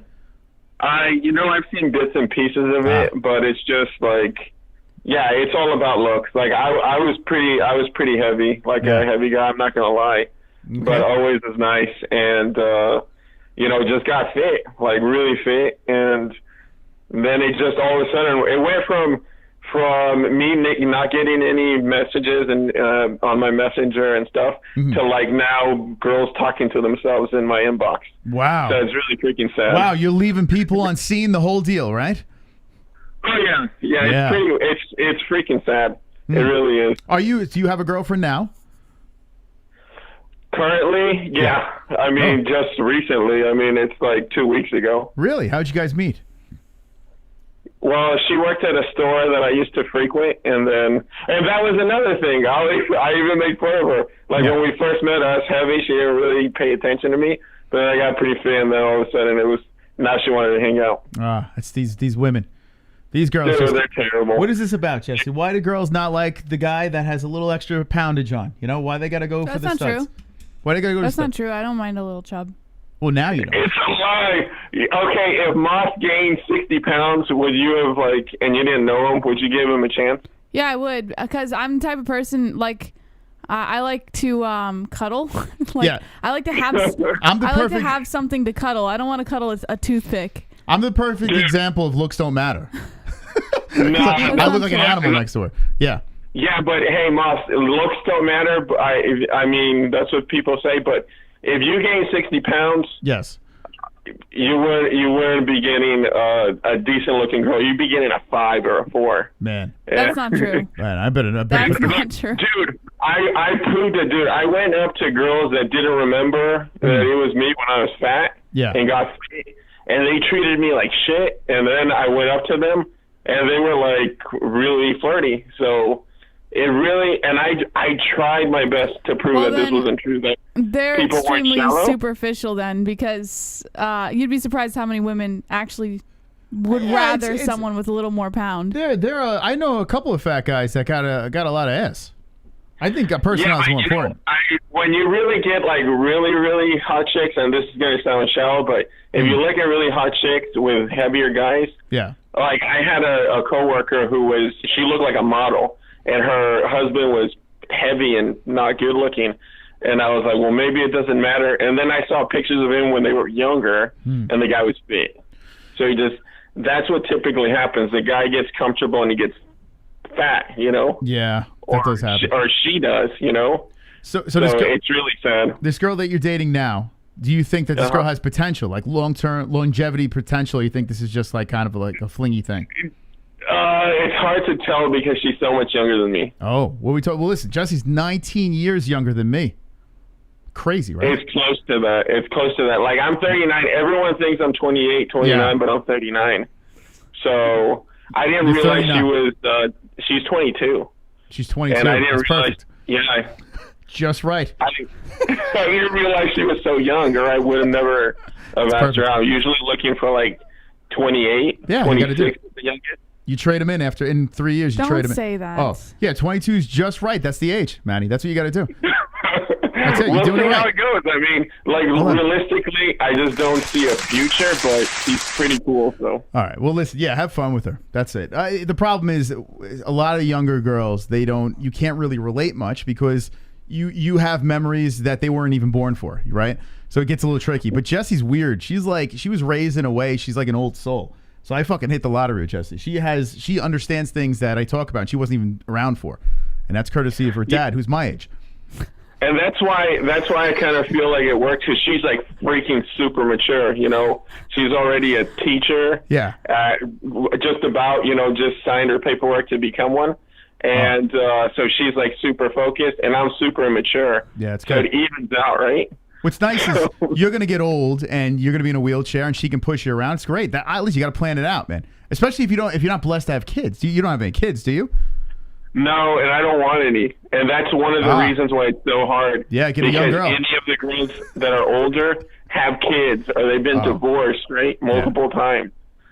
It seems like in Texas, people get married really young. So it's like, hey, I'm 28. I have 2 kids. I've been divorced twice. Yeah. I was like, oh, man. One last question. Who is your celebrity relative?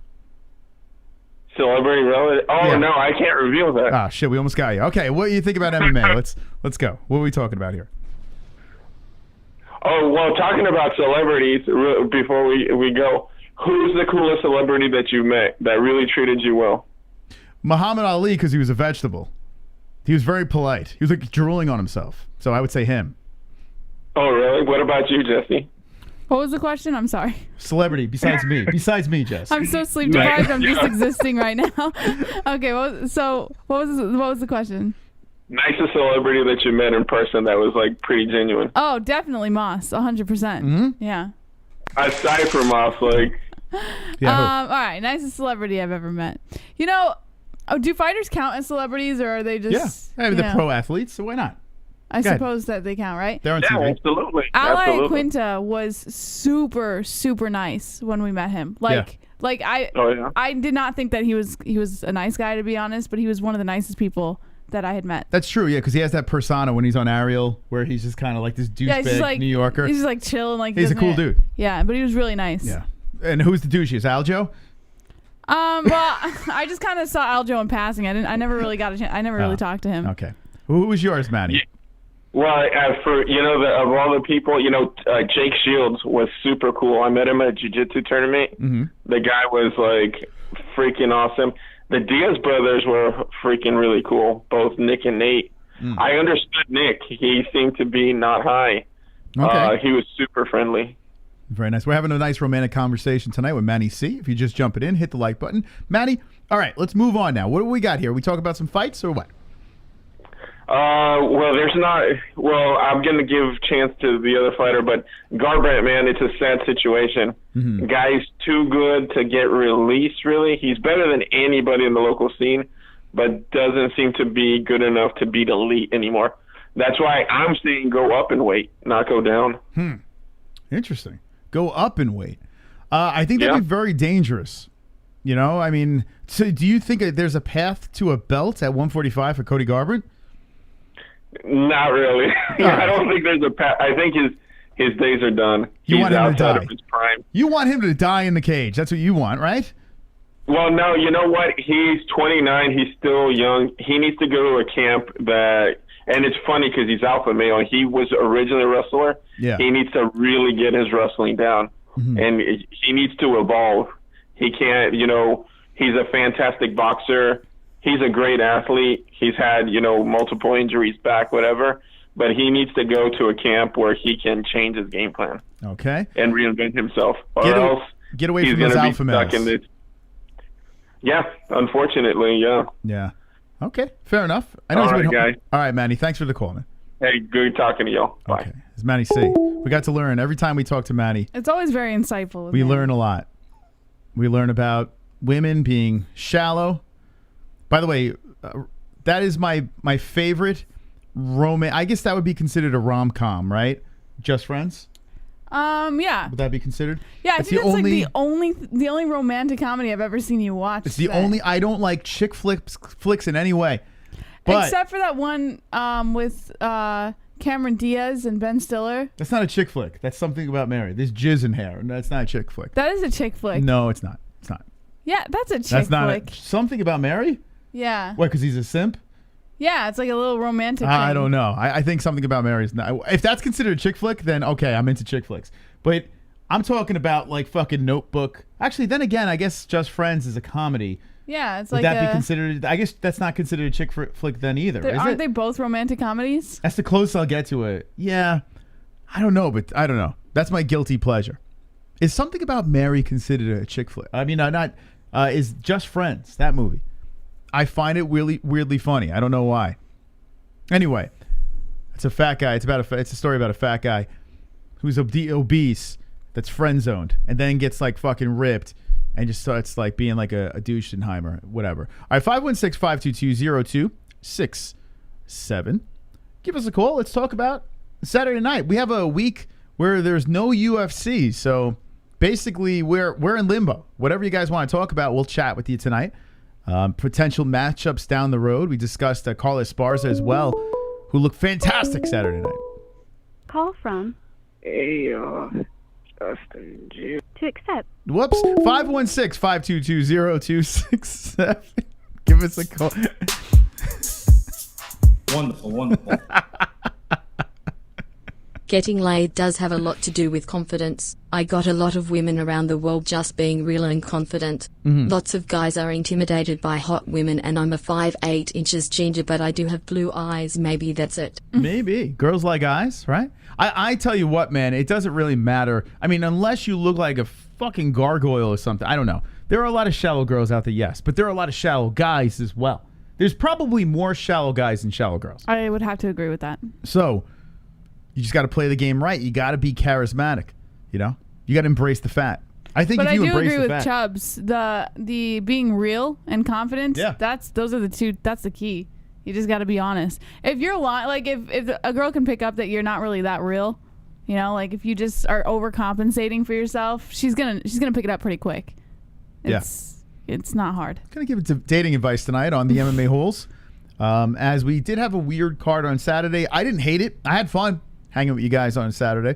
I thought some of the fights were pretty good. We discussed it earlier in the stream. You know, we got in depth with the card, but now we're taking some phone calls. The number's up top if you'd like to chat away with us, 516-522-0267. Give us a call. By the way, the MMAHoles.com had some people. Actually, we got a bunch of people live now. Stipe Miocic is live right now. Megan Anderson's live right now. Ghost Pepper MMA. The UFC's got some... Look, they got a fight night recap. What the fuck? They're following everything we do over here. Fuck you, UFC. 516-522-0267. Give us a call. And Trent says Just Friends is a comedy, not unlike Waiting and Van Wilder. All fantastic. All with Ryan Reynolds, all fantastic. That's true. He's done movies with, like, what's their face? Sandra Bullock, which I guess you would consider. Oh, The Proposal. Yeah, that would be a rom-com, That right? is a romantic comedy. Okay, so Just Friends doesn't count. That's a funny movie. No, it's not. Yeah, No. that was pretty funny. See, that's where I draw the line. Yeah, Just Friends is as far as I'll go. That's as far as... But you like Ryan Reynolds. I do like Ryan Reynolds, but I hate Sandra Bullock. I can't stand her. From Dave. Dave. Accept. Press. Hey, Dave. Dave's not here, man. How you doing? What's going on? So, come on. We got to talk about fucking Joshua Fabia situation with Diego fucking outing him and shit. Yeah. So I actually have an article on that if you want me to touch base on it real quick. Joshua Fabia claims broke, strung out Diego Sanchez was taking advantage of him, saying, "I'll put out proof." Joshua Fabia needs to be executed. Let's just can we all get on this? Like, let's castrate the motherfucker and kill him. Like, this guy's a menace to society. Well, Fabia insists he was an impressionable victim caught up in the celebrity status of the nightmare, and now that Sanchez has severed their personal and professional relationship, Fabia is ready to air his dirty laundry. He's such a piece of shit. He said Diego has been an addict. He hasn't told anybody for the past 5 months. I was his sponsor living with him. That I had to live there because he was broke and lost all his money and strung out on kratom and alcohol and 30 other substances. That he has sexual abuse issues. And I've been holding up all this. I've been doing everything and everybody's coming at me. He said, I'll put it out there. I'll put all the proof. I'll put out all the videos. Diego has clearly been taking advantage of me for 2 years. And as I have been fighting for him and putting myself on the line for him with zero benefit, I am the one getting death threats here. And then he said, as I get to more information, as I'm with the lawyer, and the lawyer talks to Diego and asks Diego about his education, and he starts talking about when he was in special education. Holy shit, huge red flags, man. This is not at all what anyone who perceived, and Diego is not anywhere near what anybody knows, man. I was really debating on clickbait and the whole Diego thing. We did it one time and that's it, right? I'll talk about it tonight, but I'm not going to fucking capitalize. I don't want to fucking put this guy front and center, this Fabia guy. This guy is such a fucking asshole. Like, he legit is. I don't believe a goddamn word that comes out of this man's mouth. He's a little fucking weasel. Exactly, and you claiming to be a sponsor, like, the last thing you should be doing is fucking airing all his fucking dirty laundry. That's why I don't believe he was a sponsor. Sponsors would never do that, ever. Even if they did sever ties, a sponsor would never do that. Exactly. I noticed his gay sex tapes will definitely be leaked. Do you think we're going to see that? Yeah, he was on a podcast talking about it, and the host brought up, like, there's video of, like, Diego, like, gay wrestling naked, some guy in the fucking river and shit. What a fucking asshole. This fucking guy, man. You're kicking a dog when he's down. I would have loved to heard the conversation between Diego and Fabia. So like Diego's like, yeah, man, you got to go, man. Like, you got to get out of here, man. You're killing me. You know, like I want to see, like, how does that go down? Is Diego crying when he's saying when he's breaking up with Fabia? Like, how do you think that, or did he flip out, lose his mind on him? I think he finally saw the truth where everyone's fucking saying this guy's fucking no good, and he's like, oh, maybe he is. Like, maybe he's not the fucking Mr. Miyagi I was looking for. Yeah, it's nuts, man. Didn't Fabia say he taught him some sort of fucking death punch or some shit like that before? Yeah, he claims to know some fucking death punch, and he claimed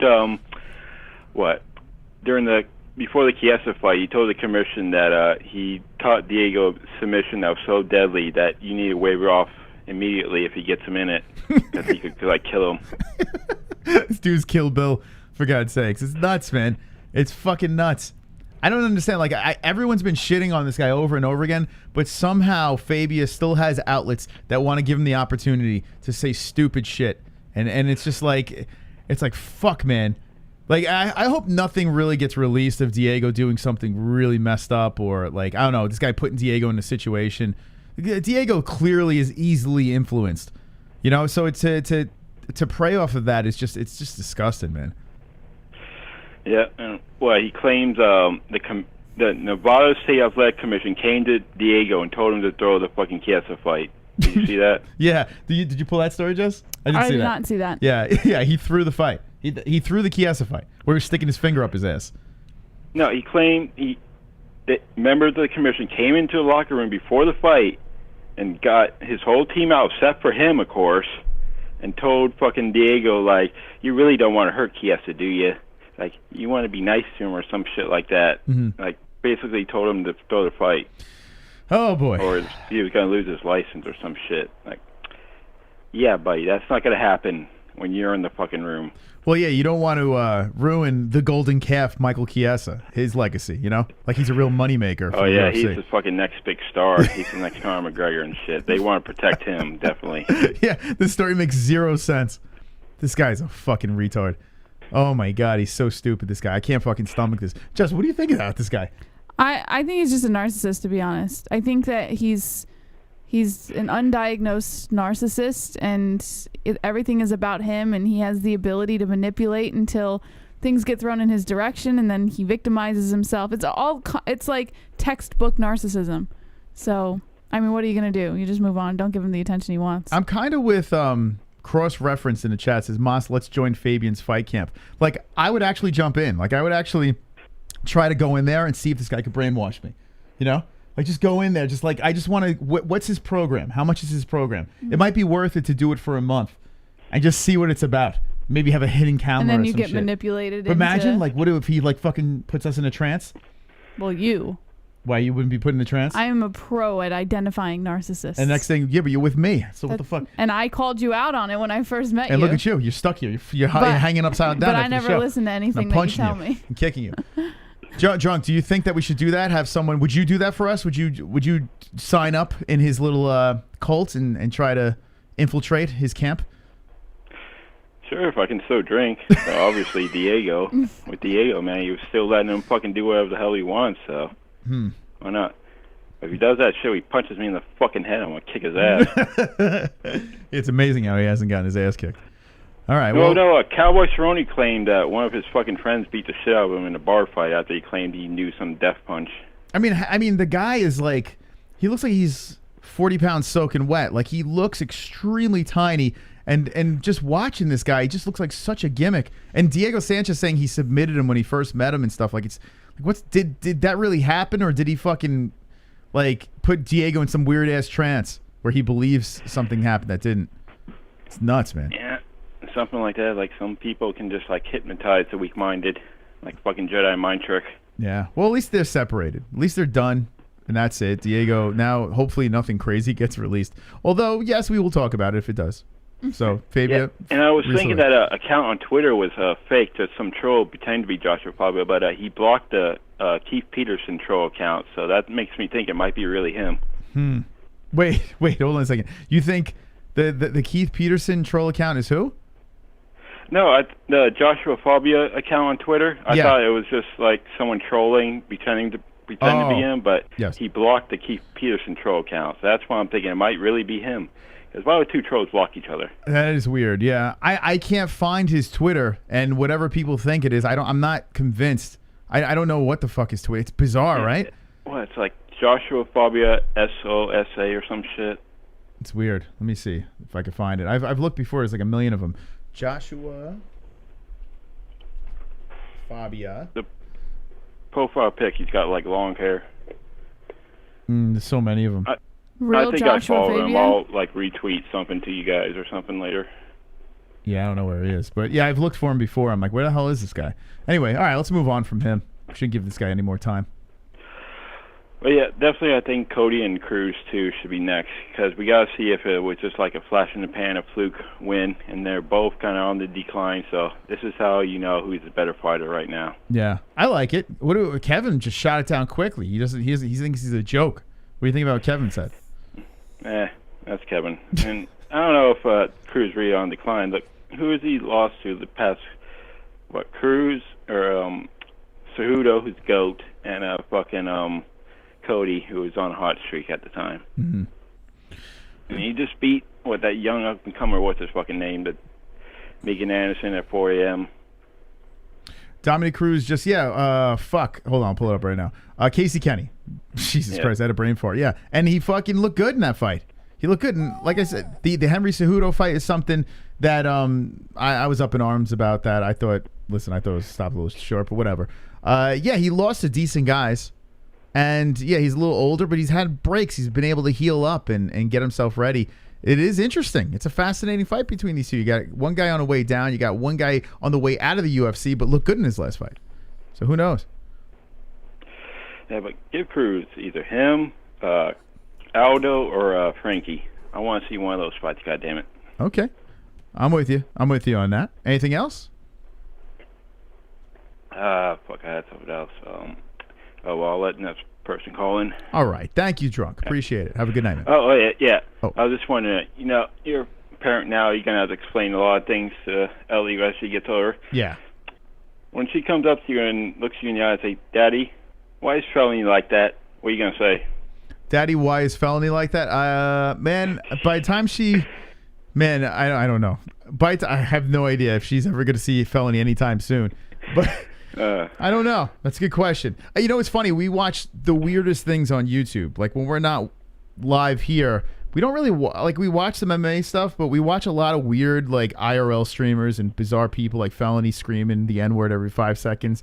So I don't know what we're gonna do with when Ellie gets a little older because we really can't be watching that stuff in front of her. So I don't know. I don't know what I'm gonna do. Yeah, gotta put them parental blocks on the internet. Maybe soundproof headphones like Cerrone had on his kid during the fight. Maybe we'll do that. All right, Drunk, thank you. Yeah, later, Thomas. Okay, Drunk Savage. 516-522-0267. Yeah, we watched some weird stuff here. And now I'm like, I was thinking about that the other day. Like, the hell? By the way, a little review. We watched that movie on Netflix from Zack Snyder, the zombie movie. I think it's Army of the Dead, and with Batista in it.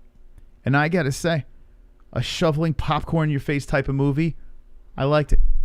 I'm so fucking sick of zombie movies. I've had enough. I don't watch The Walking Dead anymore. I'm just done with zombie movies.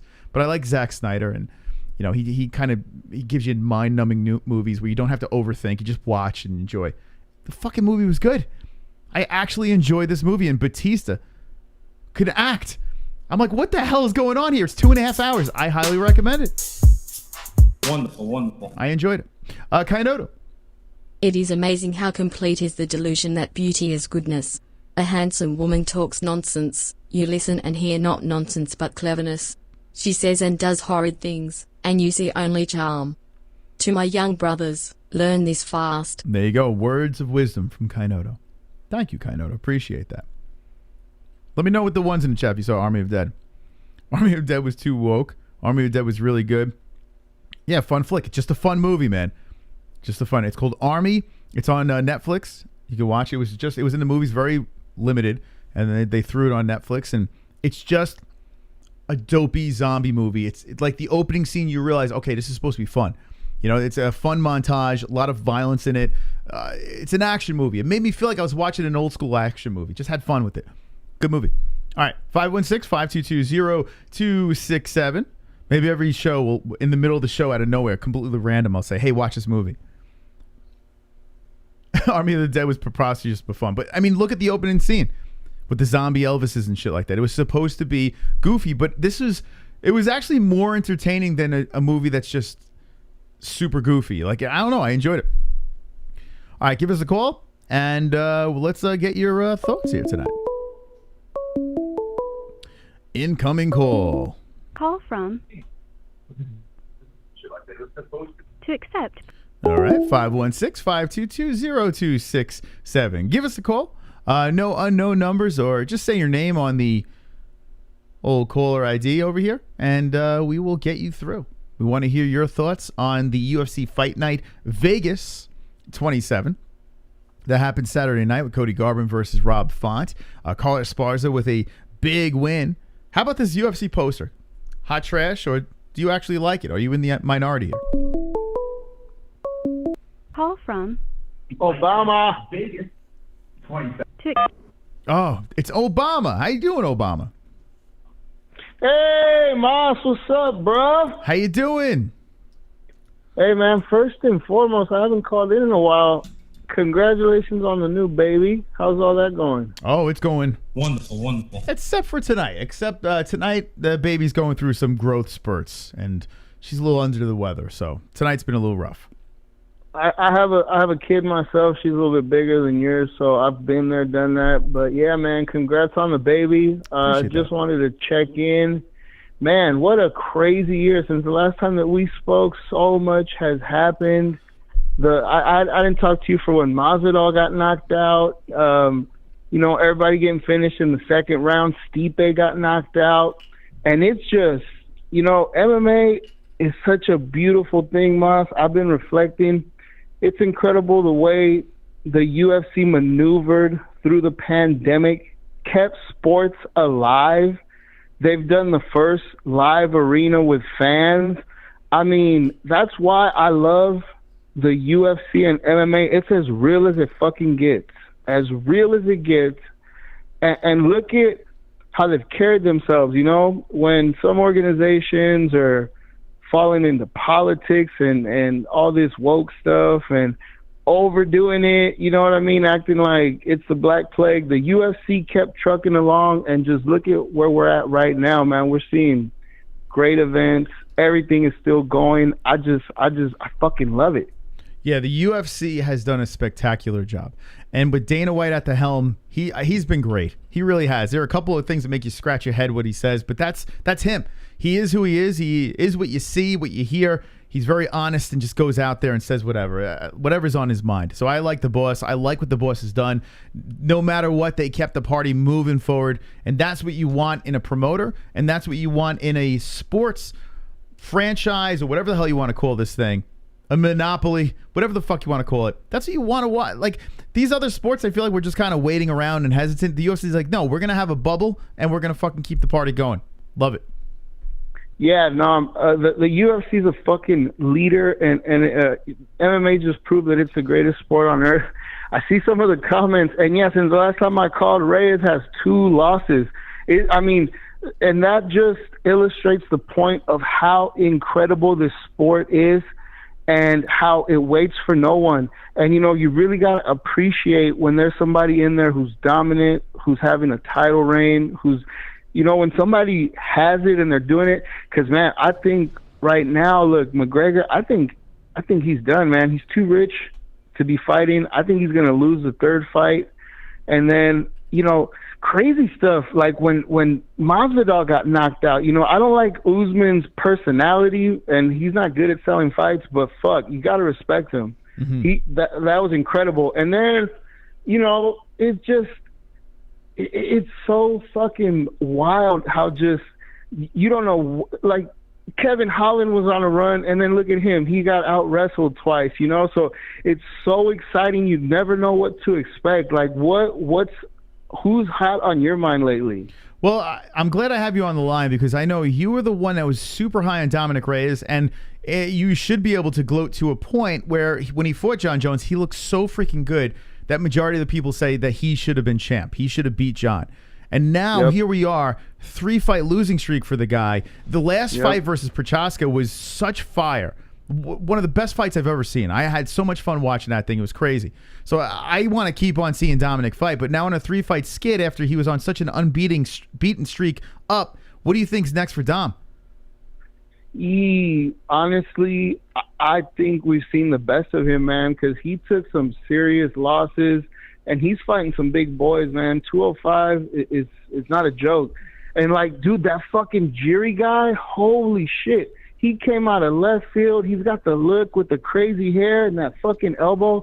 Hey, and that guy was a zombie, man, because he got clipped several times by Reyes, but he fucking weathered the storm, and that's an exciting guy. And by the way, how's about fucking Blachowicz? This fucking dude is a legit 205 champ. I want to see Blachowicz fight John Jones. Why is anybody clamoring for that fight? Yeah, at this point, that's what I would rather see. I would rather see him go back and try to get that belt back, because this heavyweight thing seems like a complete mess. I know he's getting thick and he's trying to solidify his legacy and prove everyone wrong and get paid and the whole deal, but we're waiting too long here. You have us fighting Blachowicz that I never thought I'd be excited about, but man, am I excited. If that thing happens, that would be a lot of fun to watch.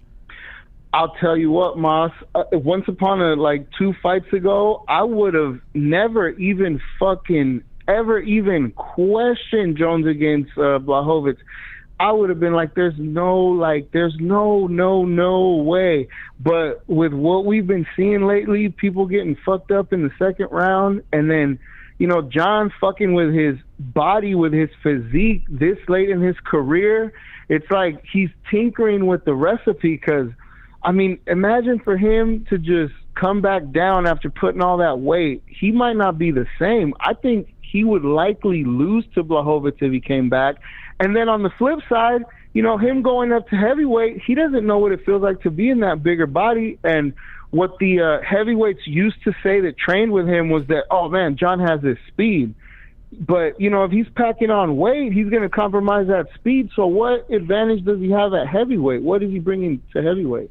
I don't know. I think he's just bringing pay-per-view buys. I think that's what Dana White wants. I think John going to heavyweight would be something a lot of people, like Mighty Mouse, got criticized for, I guess, staying in his lane and just kind of beating everyone in his division. I think if John goes up and collects a win over one of those monsters, that would shut everyone up, right? I mean, no one would talk about the steroids anymore, because he goes up, bulks up, and becomes the champ over there. I think the steroid thing is a thing of the past if he does that. So that might be a reason too. Well, I mean, listen, it would be incredible. I think John's the GOAT. He's pound for pound #1. He's never lost. The Matt Hamill thing was bullshit. But we've seen, man, Father Time is undefeated. And what we've learned from watching, you know, these fighters recently, like, you know, what's his name got his fucking arm snapped, alligator guy fucking, Jacare. You see that? Yeah, Jacare. Hey, the time is of the essence, and I feel like John is wasted too much time when he got in trouble with the law. Mm-hmm. He had to take time off the sport, and now him tinkering with his body to try to bulk up. I think the move's a little late. I mean, I'm cheering for him, but I really think John is due for a fucking loss, and that's what the UFC wants to sell you at heavyweight. Come see John, the pound-for-pound GOAT, get his first legitimate loss at heavyweight. Very interesting, Jose. Very interesting. All right, anything else on your mind? Nah, man, I just want to say MMA-Holes for life. Congrats on the baby. Thank you, Jose. Appreciate it. Wonderful, wonderful. Wonderful, wonderful. Marky Wahoo. Speaking of watching Bazashi while having a kid, I remember my mother waking up next to me as a kid and Jodie Foster was getting destroyed on a pinball machine. One dude was singing 1, 2, 3, 4 poke that kitty till it's sore. Flushed face. Anyone remember the movie? I don't remember the movie, no. But yeah, I understand why the flush face. Thank you, Marky Wahoo. Appreciate the donation. Wonderful, wonderful. Thank you, everyone that donated tonight. Ladies and gentlemen, we got 28 minutes left in the show. Still plenty of time, so give us a call. Let's hear what's on your mind. We want to catch up with the MMA holes. Give us a ring. Give us your thoughts about UFC Vegas 27. And I got to say this. Welcome to the new MMA holes that jumped into the community as we hit 46,717. So that is absolutely wonderful, wonderful. Thank you to the new people. Let me know in the chat, are you an OG or a new G? As we take on the next call. Call from Alexander. to accept, press 1. To send a Hello, Alexander. Welcome to the MMA holes. So everyone thinks I'm a hater. I'm a Cody Garbrandt hater. I'm just being negative Nancy. Nope, I'm telling you, I see it firsthand.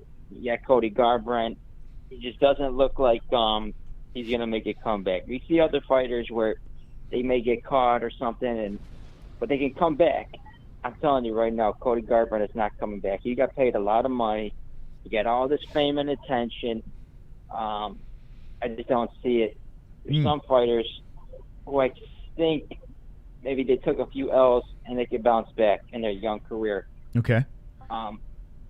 Kevin Lee, we'll see where he ends up.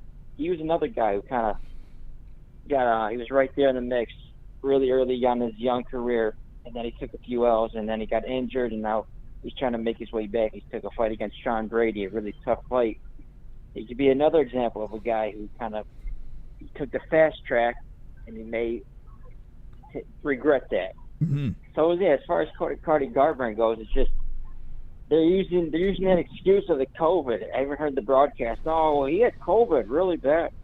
I hate that shit. I absolutely hate that shit. All right, well, then he shouldn't have took the fight. Mm-hmm. He shouldn't have took that fight because now you're disrespecting Rob Font.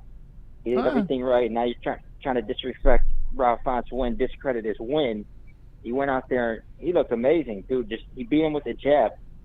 He went out there and beat him with that jab. I like it what you said there because you almost lost me for a second, right? And then you brought it back home because it's disrespectful to Rob Font. You're right.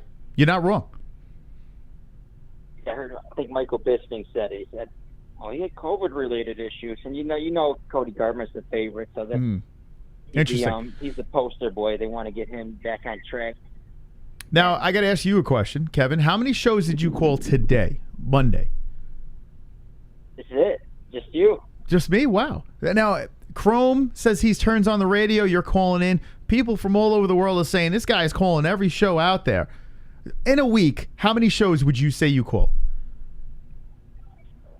I called the boxing show yesterday. Other than that, not much. Not much this week. Chrome, he probably listens to all the shows. Yeah. He listens to all the shows, so maybe that's why. But no, not that much. I think it's just Chrome catches me at the right time.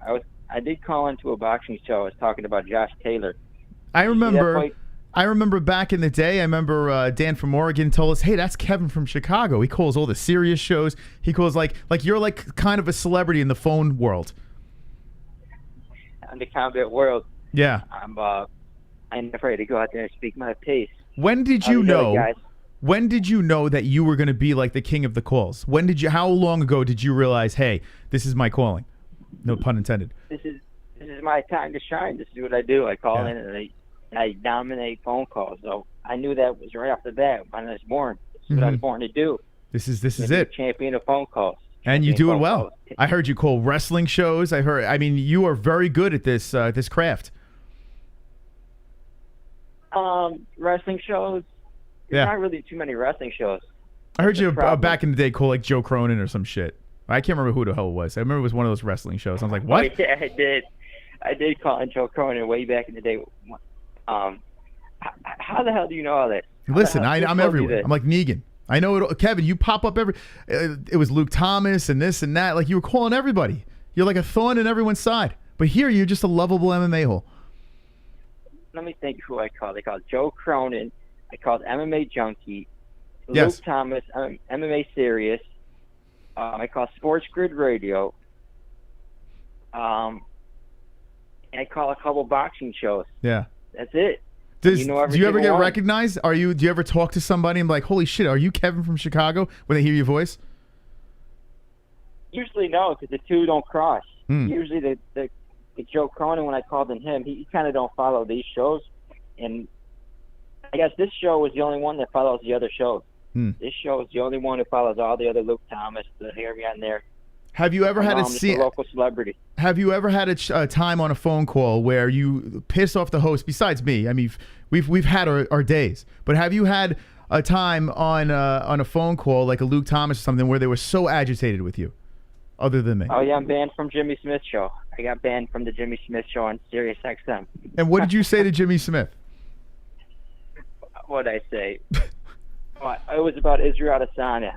It was about Israel Adesanya and how he was all sucking off Israel Adesanya, and he was totally for him and saying, "Oh, it's not a big deal that he humped Paulo Costa." That's what it was about. I said, "Oh man, that was a bad look." I think that was, he kind of crossed the line with that one. And then Jimmy Smith defended it, saying, "Oh, it's no big deal. Who cares?" But the day before, he was there shooting on Colby Covington, saying, "Oh, he crossed the line. He says things that are bad." That's what it's about. Jimmy was being a little snowflake lefty, and I had to call him out on it. He didn't like that, so he banned me. Wow. So they blocked you. You can't call Jimmy Smith anymore. Nope, can't. Is he still doing that show in Sirius? Yeah, the show sucks. He is. The show sucks. That guy got so fucked in the UFC. He got so fucked. He was supposed to be like the other Joe Rogan, and they're like, see you later. Poor guy. Yeah, he did. He turned away from his people who fed him for all that time. Bellator tried to take the big road. Yeah. And they turned away from him. He got played. That's what it was. You won. You won that. You won. I won. Yeah. I'm the final winner. My final point here: Marvin Vettori versus Adesanya. Yeah. I'm not sure the odds there, but your Paisano, he's got a good shot. He's got a very good shot. The way he handled Kevin Holland, I mean, he was taking down Kevin Holland better than Derek Brunson was. I thought his takedowns were cleaner, the technique, the way he was cutting the corner, just his takedowns were really on point. And Israel Adesanya, the way he kind of got taken down, the game plan, how he leans back like that, this could be a long night for Adesanya. And I would recommend putting some money on Vettori, because I'm guarantee he's going to be a pretty sizable underdog. What's your thoughts on that? I'll leave it to it. All right. Thank you, Kevin. Beautiful ending to that call. All right. 516-522-0267. That was the great Kevin from Chicago calling in. Calls every show, but he calls here and we let him really go. We hear everything from him. I may disagree. I may agree. It doesn't matter. Mostly disagree. But he is the king of calls. Israel Adesanya versus Vettori 2. A fight that went to a decision the first time. Vettori has his chance at redemption. The way he did hold down Holland was very impressive. The way this man can dominate and win decision fights is interesting. He doesn't really get hurt. The guy constantly is coming forward. The guy has multiple ways of winning fights. So I do like Vettori in this rematch. With that being said, and Israel Adesanya coming off of that Blachowicz fight, I think he's going to have everything ready for Vettori. I think he's going to have all the answers for Marvin. So I'm going to go Izzy again in the rematch, JBH. Izzy, of course. You already know where I'm going with that one. I figured. Aw, super chat. Yo, $14.99. John Belinsky, baby. My man, John. Wow. That's really kind of you. Thank you to everyone that donated tonight. Really means a lot to us. Helps out the show tremendously. Thank you for being wonderful. Wonderful. And thank you to those who hit the like button. All wonderful people. Let's see who else we got on the calls. And let me know who wins in the rematch. Izzy or Vettori as we wait on the next call. 516. And here we go. Call from NH. To accept, press 1. To send a voice. Okay. Wow, that was a robot. Ann, how you doing? Hi, Chris. Hi, Jessie. I'm doing good. I'm wonderful. Nice. Wonderful. All right. Ann, what's going on? What's going on in the world of the knitter? Hey, just doing PT again on my bed and again. Other than that.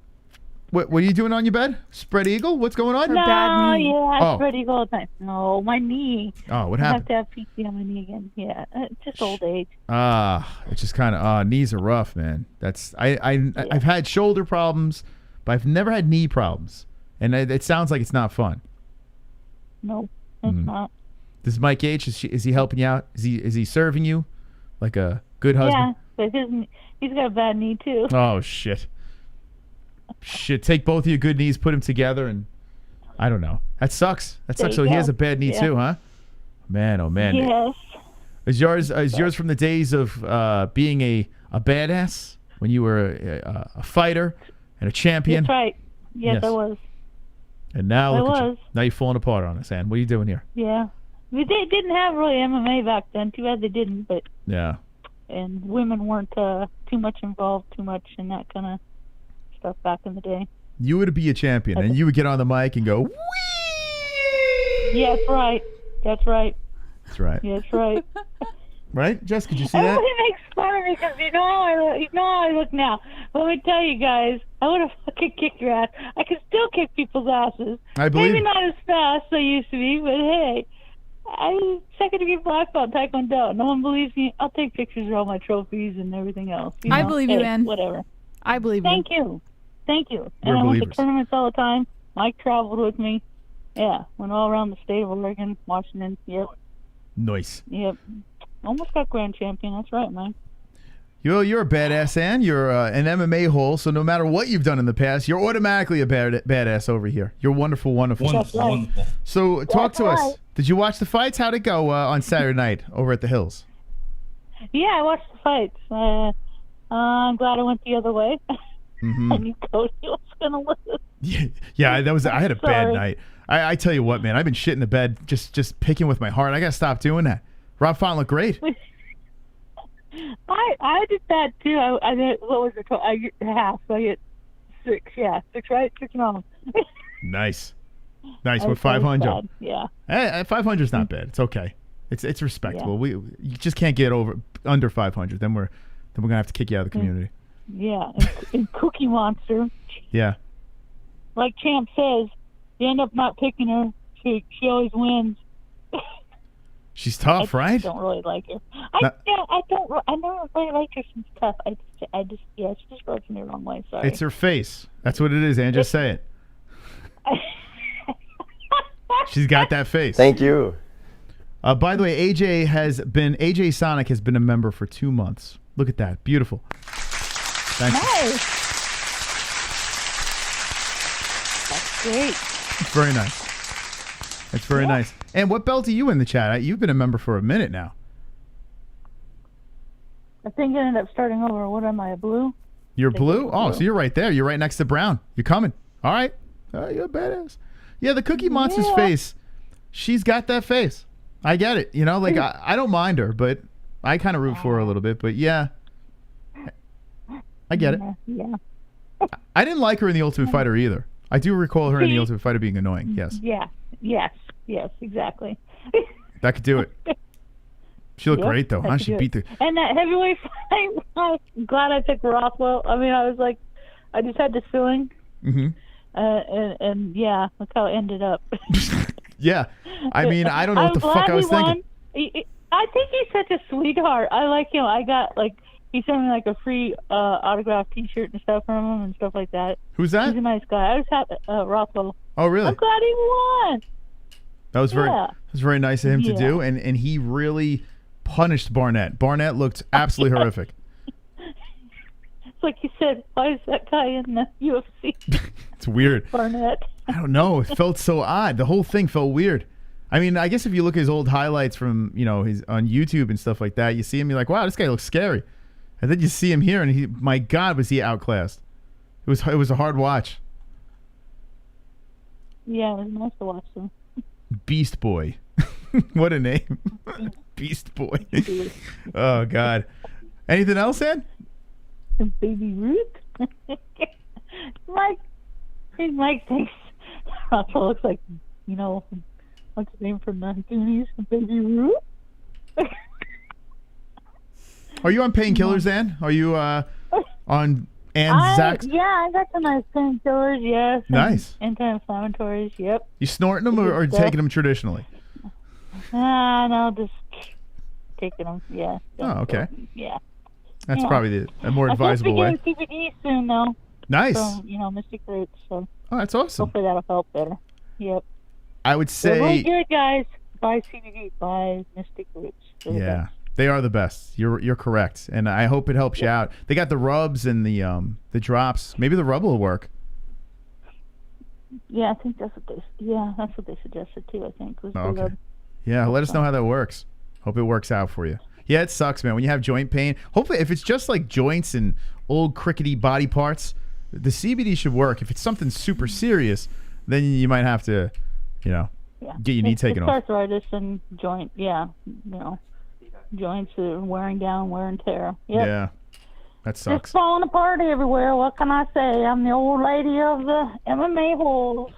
Well, if it makes you feel any better, Ann, today I got into a fight with a cactus and I lost. And now in my hands are prickly cactus needles in my fingers right now as I speak to you.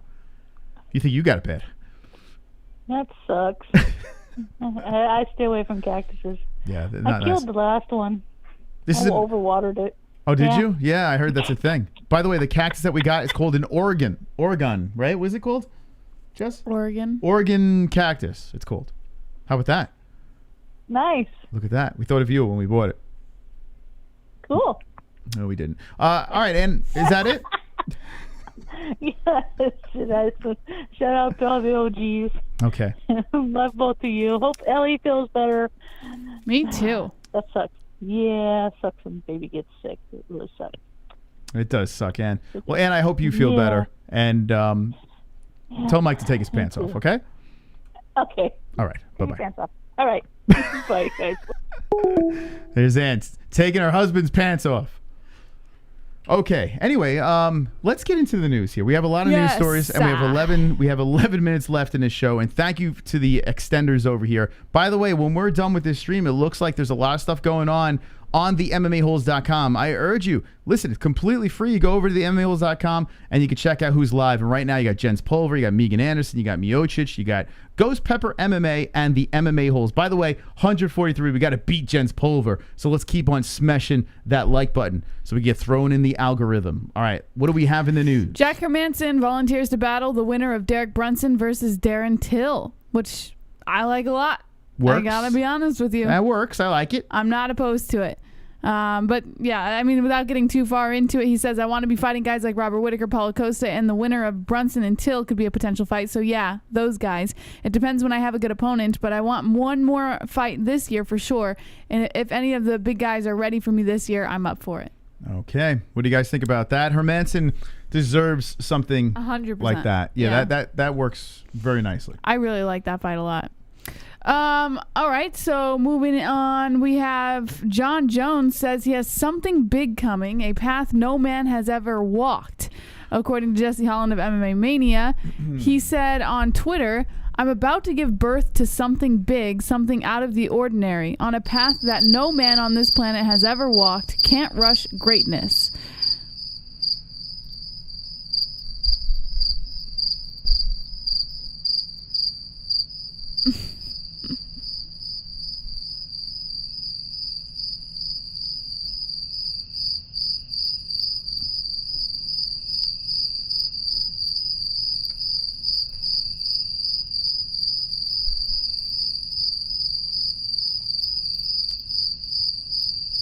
What else did he have to say?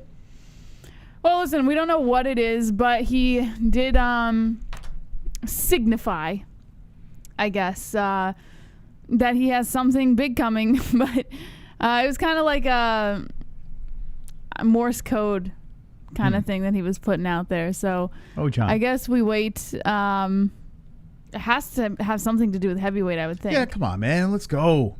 He turned on the Stipe thing, which I kind of get, but at the same time, I'm like, come on. Yeah. Are you going to fight it? What are we doing here? You're killing me. But he's known for dropping these kinds of messages on the Twitter. It's not working anymore. Like this story pops up and I can completely skip it. I think John Jones is the GOAT. Okay? I have nothing but respect for John Jones, but I couldn't give two fucks about anything he has to say until we know he's fighting. I think that's kind of where Dana White stands as well. Yeah. Okay. All right. So we already talked about Joshua Fabia and what he had to say about Diego Sanchez. Oh, boy. But Logan Paul says, I can't not do one MMA fight before I die. Now we have to talk about him. Why? Because he's trying to do MMA. Well, he's got the wrestling background. It would be more interesting if we did see him fight MMA. Well, he says, absolutely. I actually think I would probably be better at MMA because of my wrestling background. How could you be worse as a boxer? He's 0-2, right? Well, he says, I will say it is a tough sport. It's harder than boxing. MMA fighters are legitimate, all-around 360-degree fighters. I've had some knee issues on both knees, and it's rough on the body, but I can't not do one MMA fight before I die. I'm going to do at least one, and if I win, I'll probably do another. It's not an exhibition. I've been saying this. What exhibition is 8 3-minute rounds? This is a fight. Speaking about the Floyd Mayweather fight, says that if Floyd didn't want to rip my head off before my brother took his hat, now he's trying to kill me. He's trying to make an example of the big brother, so the younger brother has to suffer and watch and witness. This is going to be a war. So, Jake Paul is making plans. He knows he's going to be embarrassed by a man way smaller than him, way more skilled than him, way blacker than him, everything. I don't know why the black threw in there. That means nothing. Because that matters. Black does matter. That's true. Because he has Dana White privilege, Jesse. Live underneath the video and on the MMA-Holes.com. Wonderful, wonderful. Wonderful, wonderful. So what Jake Paul is doing right now is he's making a backup plan. He knows he's going to lose against Floyd Mayweather. Logan Paul. I mean, I'm sorry. Whoops. Did I say the wrong guy? You said Gotcha Hat. Oh, this is who? Who is this? This is not Gotcha Hat. This is Big Brother of Gotcha Hat. So this guy is who? He's not Jake. Why do you keep doing this to people? He's not Jake? It's not Jake. I'm confused now. So who is fighting against Floyd Mayweather? Logan. That's Logan. Yeah. Okay. And who is the guy that beat up Ben Askren? Jake. That's Jake, okay. And they're different. You're saying they're different. Yeah, there's 2 of them. Oh. Okay. Fair enough. All right. So, all right. So Logan, that's his name, right? Yeah, Logan. Okay, Logan. He's the only guy with like millions of subscribers that I don't know who he is. Like even the more I learn about him, I still think he's Jake. Yes. Yeah. That kind of sucks, right? Because isn't he supposed to be? They are easily. Like he's the older brother that started it first. Yeah. Yet he is following it, and he's got gazillion followers, but everyone thinks he's Jake. Right. Because Jake made more of a commotion over himself. Okay. So Logan's gonna lose to Floyd. Do you think so? Yes. There's no doubt. Did you see the size of him compared to Floyd? Doesn't matter. Doesn't matter. This huge. Guy, Logan can't box. He can't. He's just big. Logan can box. He's just a big, strong guy. That's Logan it. can box. He lost to the other guy. He lost to fucking another YouTuber. No, that was, remember, they did a whole thing on that, a whole segment. Like, that was all set up so that they could have a second one. And yeah, but that guy, what's his, I don't even know that. This guy in this picture, actually. The guy on the left. Yeah, KSI. He lost to a radio station. He fucking lost. He lost a fight to a radio station. Oh, God. Yeah, this guy's a YouTuber. He's not even a boxer. And he has not one win. And then he's going to fight like the greatest boxer of all time. I suppose, yeah. Yeah, he's going to lose that. And now he's going to say, okay. And what he's going to do that's different than his brother is he will fight in the UFC. Okay. That's what he's trying to do here. Or well, who's he going to fight? And how's he going to get into the UFC? Question. Dana White said he wants nothing to do with any of this stuff, with Triller and all this jazz, right? Yeah. Yeah, he doesn't like it. But if Logan Paul loses to Floyd Mayweather, right? And then kind of grovels off to the boss and says, hey, listen, I can make you guys a lot of money. Put me on a UFC card. You put CM Punk there, for God's sakes. I think Dana does it. I would say he does it with anybody else, but he seems very standoffish about this whole Paul thing. Like, he wants absolutely nothing to do with them. I understand that, but I say never. Maybe Jake say never. I think Dana doesn't like what Jake did, but here's the nicer quotes. The nicer Paul brother, right? Mm-hmm. In Logan. The more tolerable one. Yeah, even though he filmed a dead body in the woods or some shit, right? With bunny hat on or some, I don't know what he did. But anyway, this is the guy. If anyone is to fight in the UFC, it's Logan. It's not Jake. Mm-hmm. It's Logan. Logan loses to Floyd, and I have a feeling his team puts together a package to CM Punk his way right into the UFC. Perhaps. And it's a slap in the face to his brother. You wouldn't be far off if that happened. Yep. He does business with Logan and says, fuck Jake, right? And it's not entirely impossible. And then this puts Logan on top, a guy that has like no professional fight wins at all. Mm-hmm. This puts Logan on top of his brother. He wins. So that's what Logan's trying to do. He's trying to angle away where his brother doesn't take all the spotlight here. He's going to lose to Floyd. He's going to get, his little spotlight against Floyd. He's going to get embarrassed by Gotcha Hat Man, or the guy that lost his hat, right? Mm-hmm. And then he's going to grovel his way into MMA. Yeah, pretty much. That's the plan. I would assume that would be the plan. Okay. And what about this, Jesse? Logan Paul versus CM Punk. Well, first of all, CM Punk is tremendously smaller. I don't even think they would put that together. No, CM Punk, didn't he fight at middleweight? No, he fought at welterweight, right? He's way smaller than Logan Paul. What? He can fight him. CM Punk's At a big what guy. weight class? He was so drained at 170. Doesn't Logan Paul walk around at like 200 something? Yeah, CM Punk was a WWE wrestler. He's a big guy. He's not like 135, 145. CM Punk's he's like a 200-pound guy. Jones says 170. That's what he fought at welterweight. And Yeah, I don't think Logan Paul can make it to 170. They'd have to be in the middle. No, they fight. They fight it. They could fight more at CM Punk's weight, right? You pull him off They the can fight at middleweight. Yeah, of course. You make a middleweight fight But between CM CM Punk. Punk's such a can. I mean, he's just gonna get destroyed. Well, what a Logan Paul? CM Punk could have a redemption fight, Jesse. But Logan Paul actually has a wrestling This background. is the fight to make. This is the fight to make, guys. After he gets embarrassed, we have the comeback of CM Punk versus Logan Paul in the UFC. Fucking main event fight, Jess. Make it for like the fucking LMF belt. Do you know how many kids would get into MMA The loser after that? motherfucker belts. The LMF, Jess. That's what they're going to fight for. Mhm. The fucking loser motherfucker belt. Lamest motherfucker. Lamest motherfucker. There you go. That's good. Yeah, I like that better. Lamest motherfucker belt. Put him on the main event. Sells a gazillion pay-per-views. And Dana White laughs his way to the bank. They Done. all do. Okay, next story, please. All right. Kevin Lee is targeted to return at UFC 264 against undefeated Sean Brady. And by the way, 264 Moss is the Conor McGregor card. That's right. So be expecting to see Kevin Lee coming back to fight Sean Brady. Verbal agreements are in place for the welterweight bout, and it was first reported to ESPN. So, and this is going to be Lee's. He's set to compete for the first time since suffering his third round submission loss to Charles Oliveira. So Kevin Lee's so good. he's going to be looking to make a comeback on this one. He's so good, man. This guy, they got to get him back in there. Oh, stop it. Mr. Staff. Oh, stop it. They got to get him back in there. This guy he's such a waste of talent. By every day he doesn't fight. You don't believe that. I do. This guy is the Motown phenom. Maybe he'll fight for the LMF belt, Jess. It's possible. Might be up for the grabs. Yeah. So I already touched base on this a little bit. Dana White's undecided on booking the Rose versus Esparza fight or Rose versus Zhang Wei Li. What a cry face. My God. Oh, my. You know what's funny? I was watching an old Ariel Helwani What a interview. cry face. Some people have the worst looking cry faces. That's a bad one. I was watching an old Ariel Helwani interview, and she started crying on the interview. Oh, God. And I asked myself, how much does this girl cry? Because She it cries a seems lot. like every time I see her, whether she's winning or fighting or doing an interview or whatever, I feel like she's always crying. She wears her heart on her face, Jesse. Doesn't it feel like she's always crying? Yeah, she's emotional. But I tell you what, though. Okay, but there's emotional, and isn't there like she cries when she wins? over emotional, like to where you should maybe consider She had a fucked talking up to past. somebody? Look at her hair.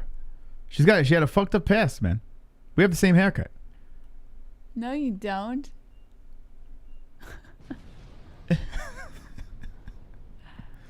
Have the same haircut.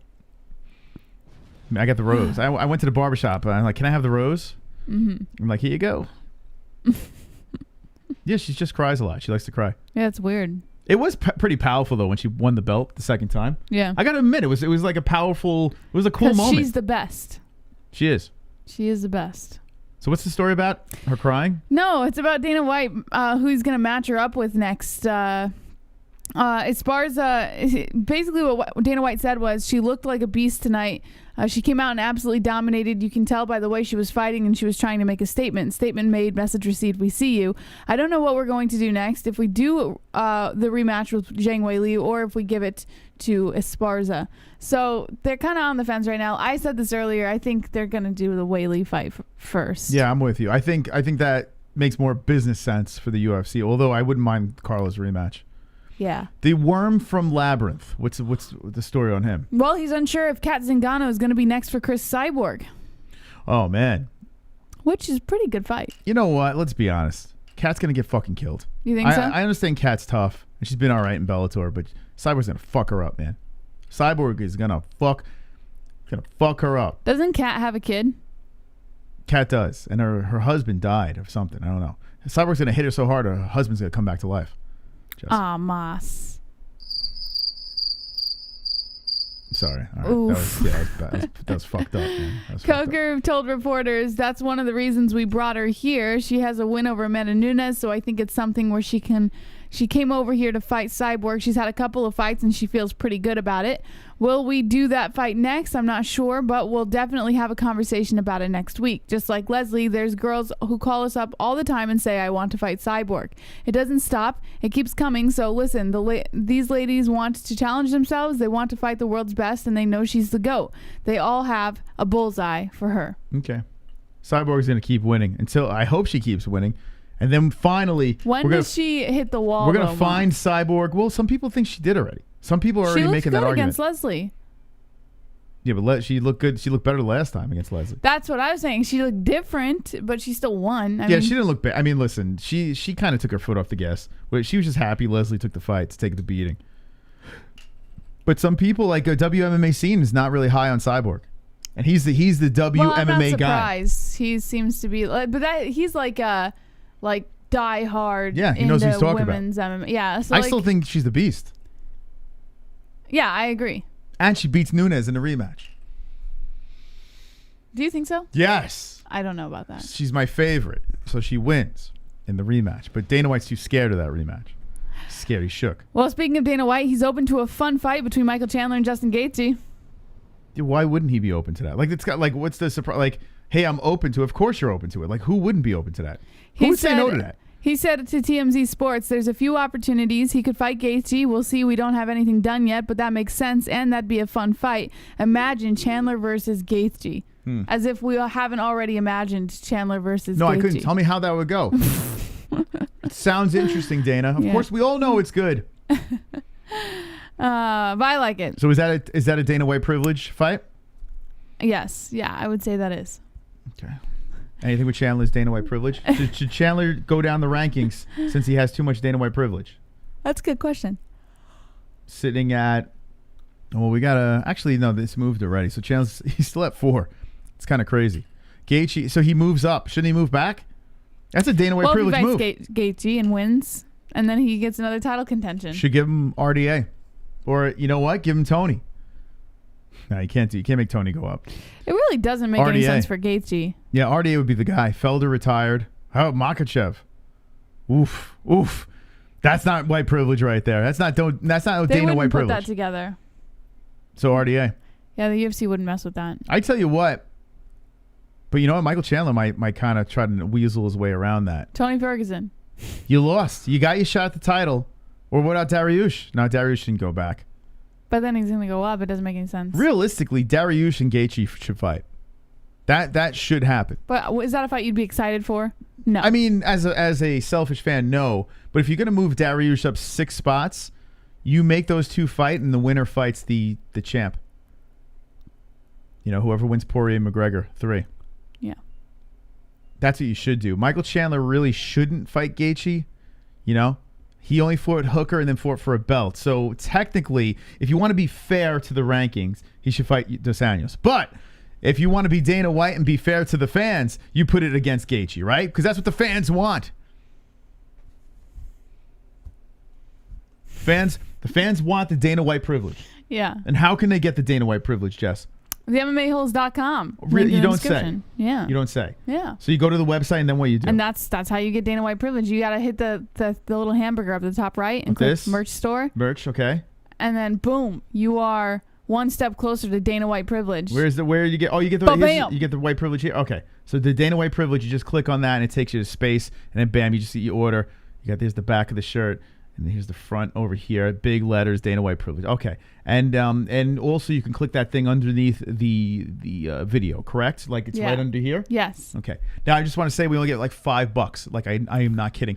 $5 per. We don't really make much off of these. Couple bucks helps us out a little bit. It's Dana White privilege. But you do get Dana White privilege, and it's so obnoxious that I need you to wear this at a UFC event, please. I need and take pictures and put it on our website. We'll retweet or post the Glove Touch should do that. He bought one today. Oh, did he? Yeah, right on our fucking Instagram. It's gonna be funny if he right on the gram. Event. We throw him right on the gram as soon as he has his shirt on. Right on the gram. That's funny. All right. Anything else in the news? No, just the Poirier McGregor poster, but you already went over that. Okay. Yeah, we discussed this earlier. Not the best, but we spoke about it earlier. So just go watch it back. All right, that's it. We're out of here, guys and gals. Thank you so much for your company, but it's time to go. Yes, thank you to our sponsors, Ballsy, Head Rush, and MysticRootsCBD.com. Links in the description. Promo code MMAHOLES. That's promo code MMA-Holes for all of the discounts on all of your favorite products, as well as Lexpeday. Link in the description. 10% off applied at checkout. And ESPN Plus. If you guys want to watch all of the UFC fight nights and the pay-per-views and your favorite live sports, check out the link in the description below. As always, guys, and don't forget to hit the like button. And, we'll be live again Wednesday night, TGIW, 9 p.m. Eastern Time. Don't be an a-hole. Be an MMA hole.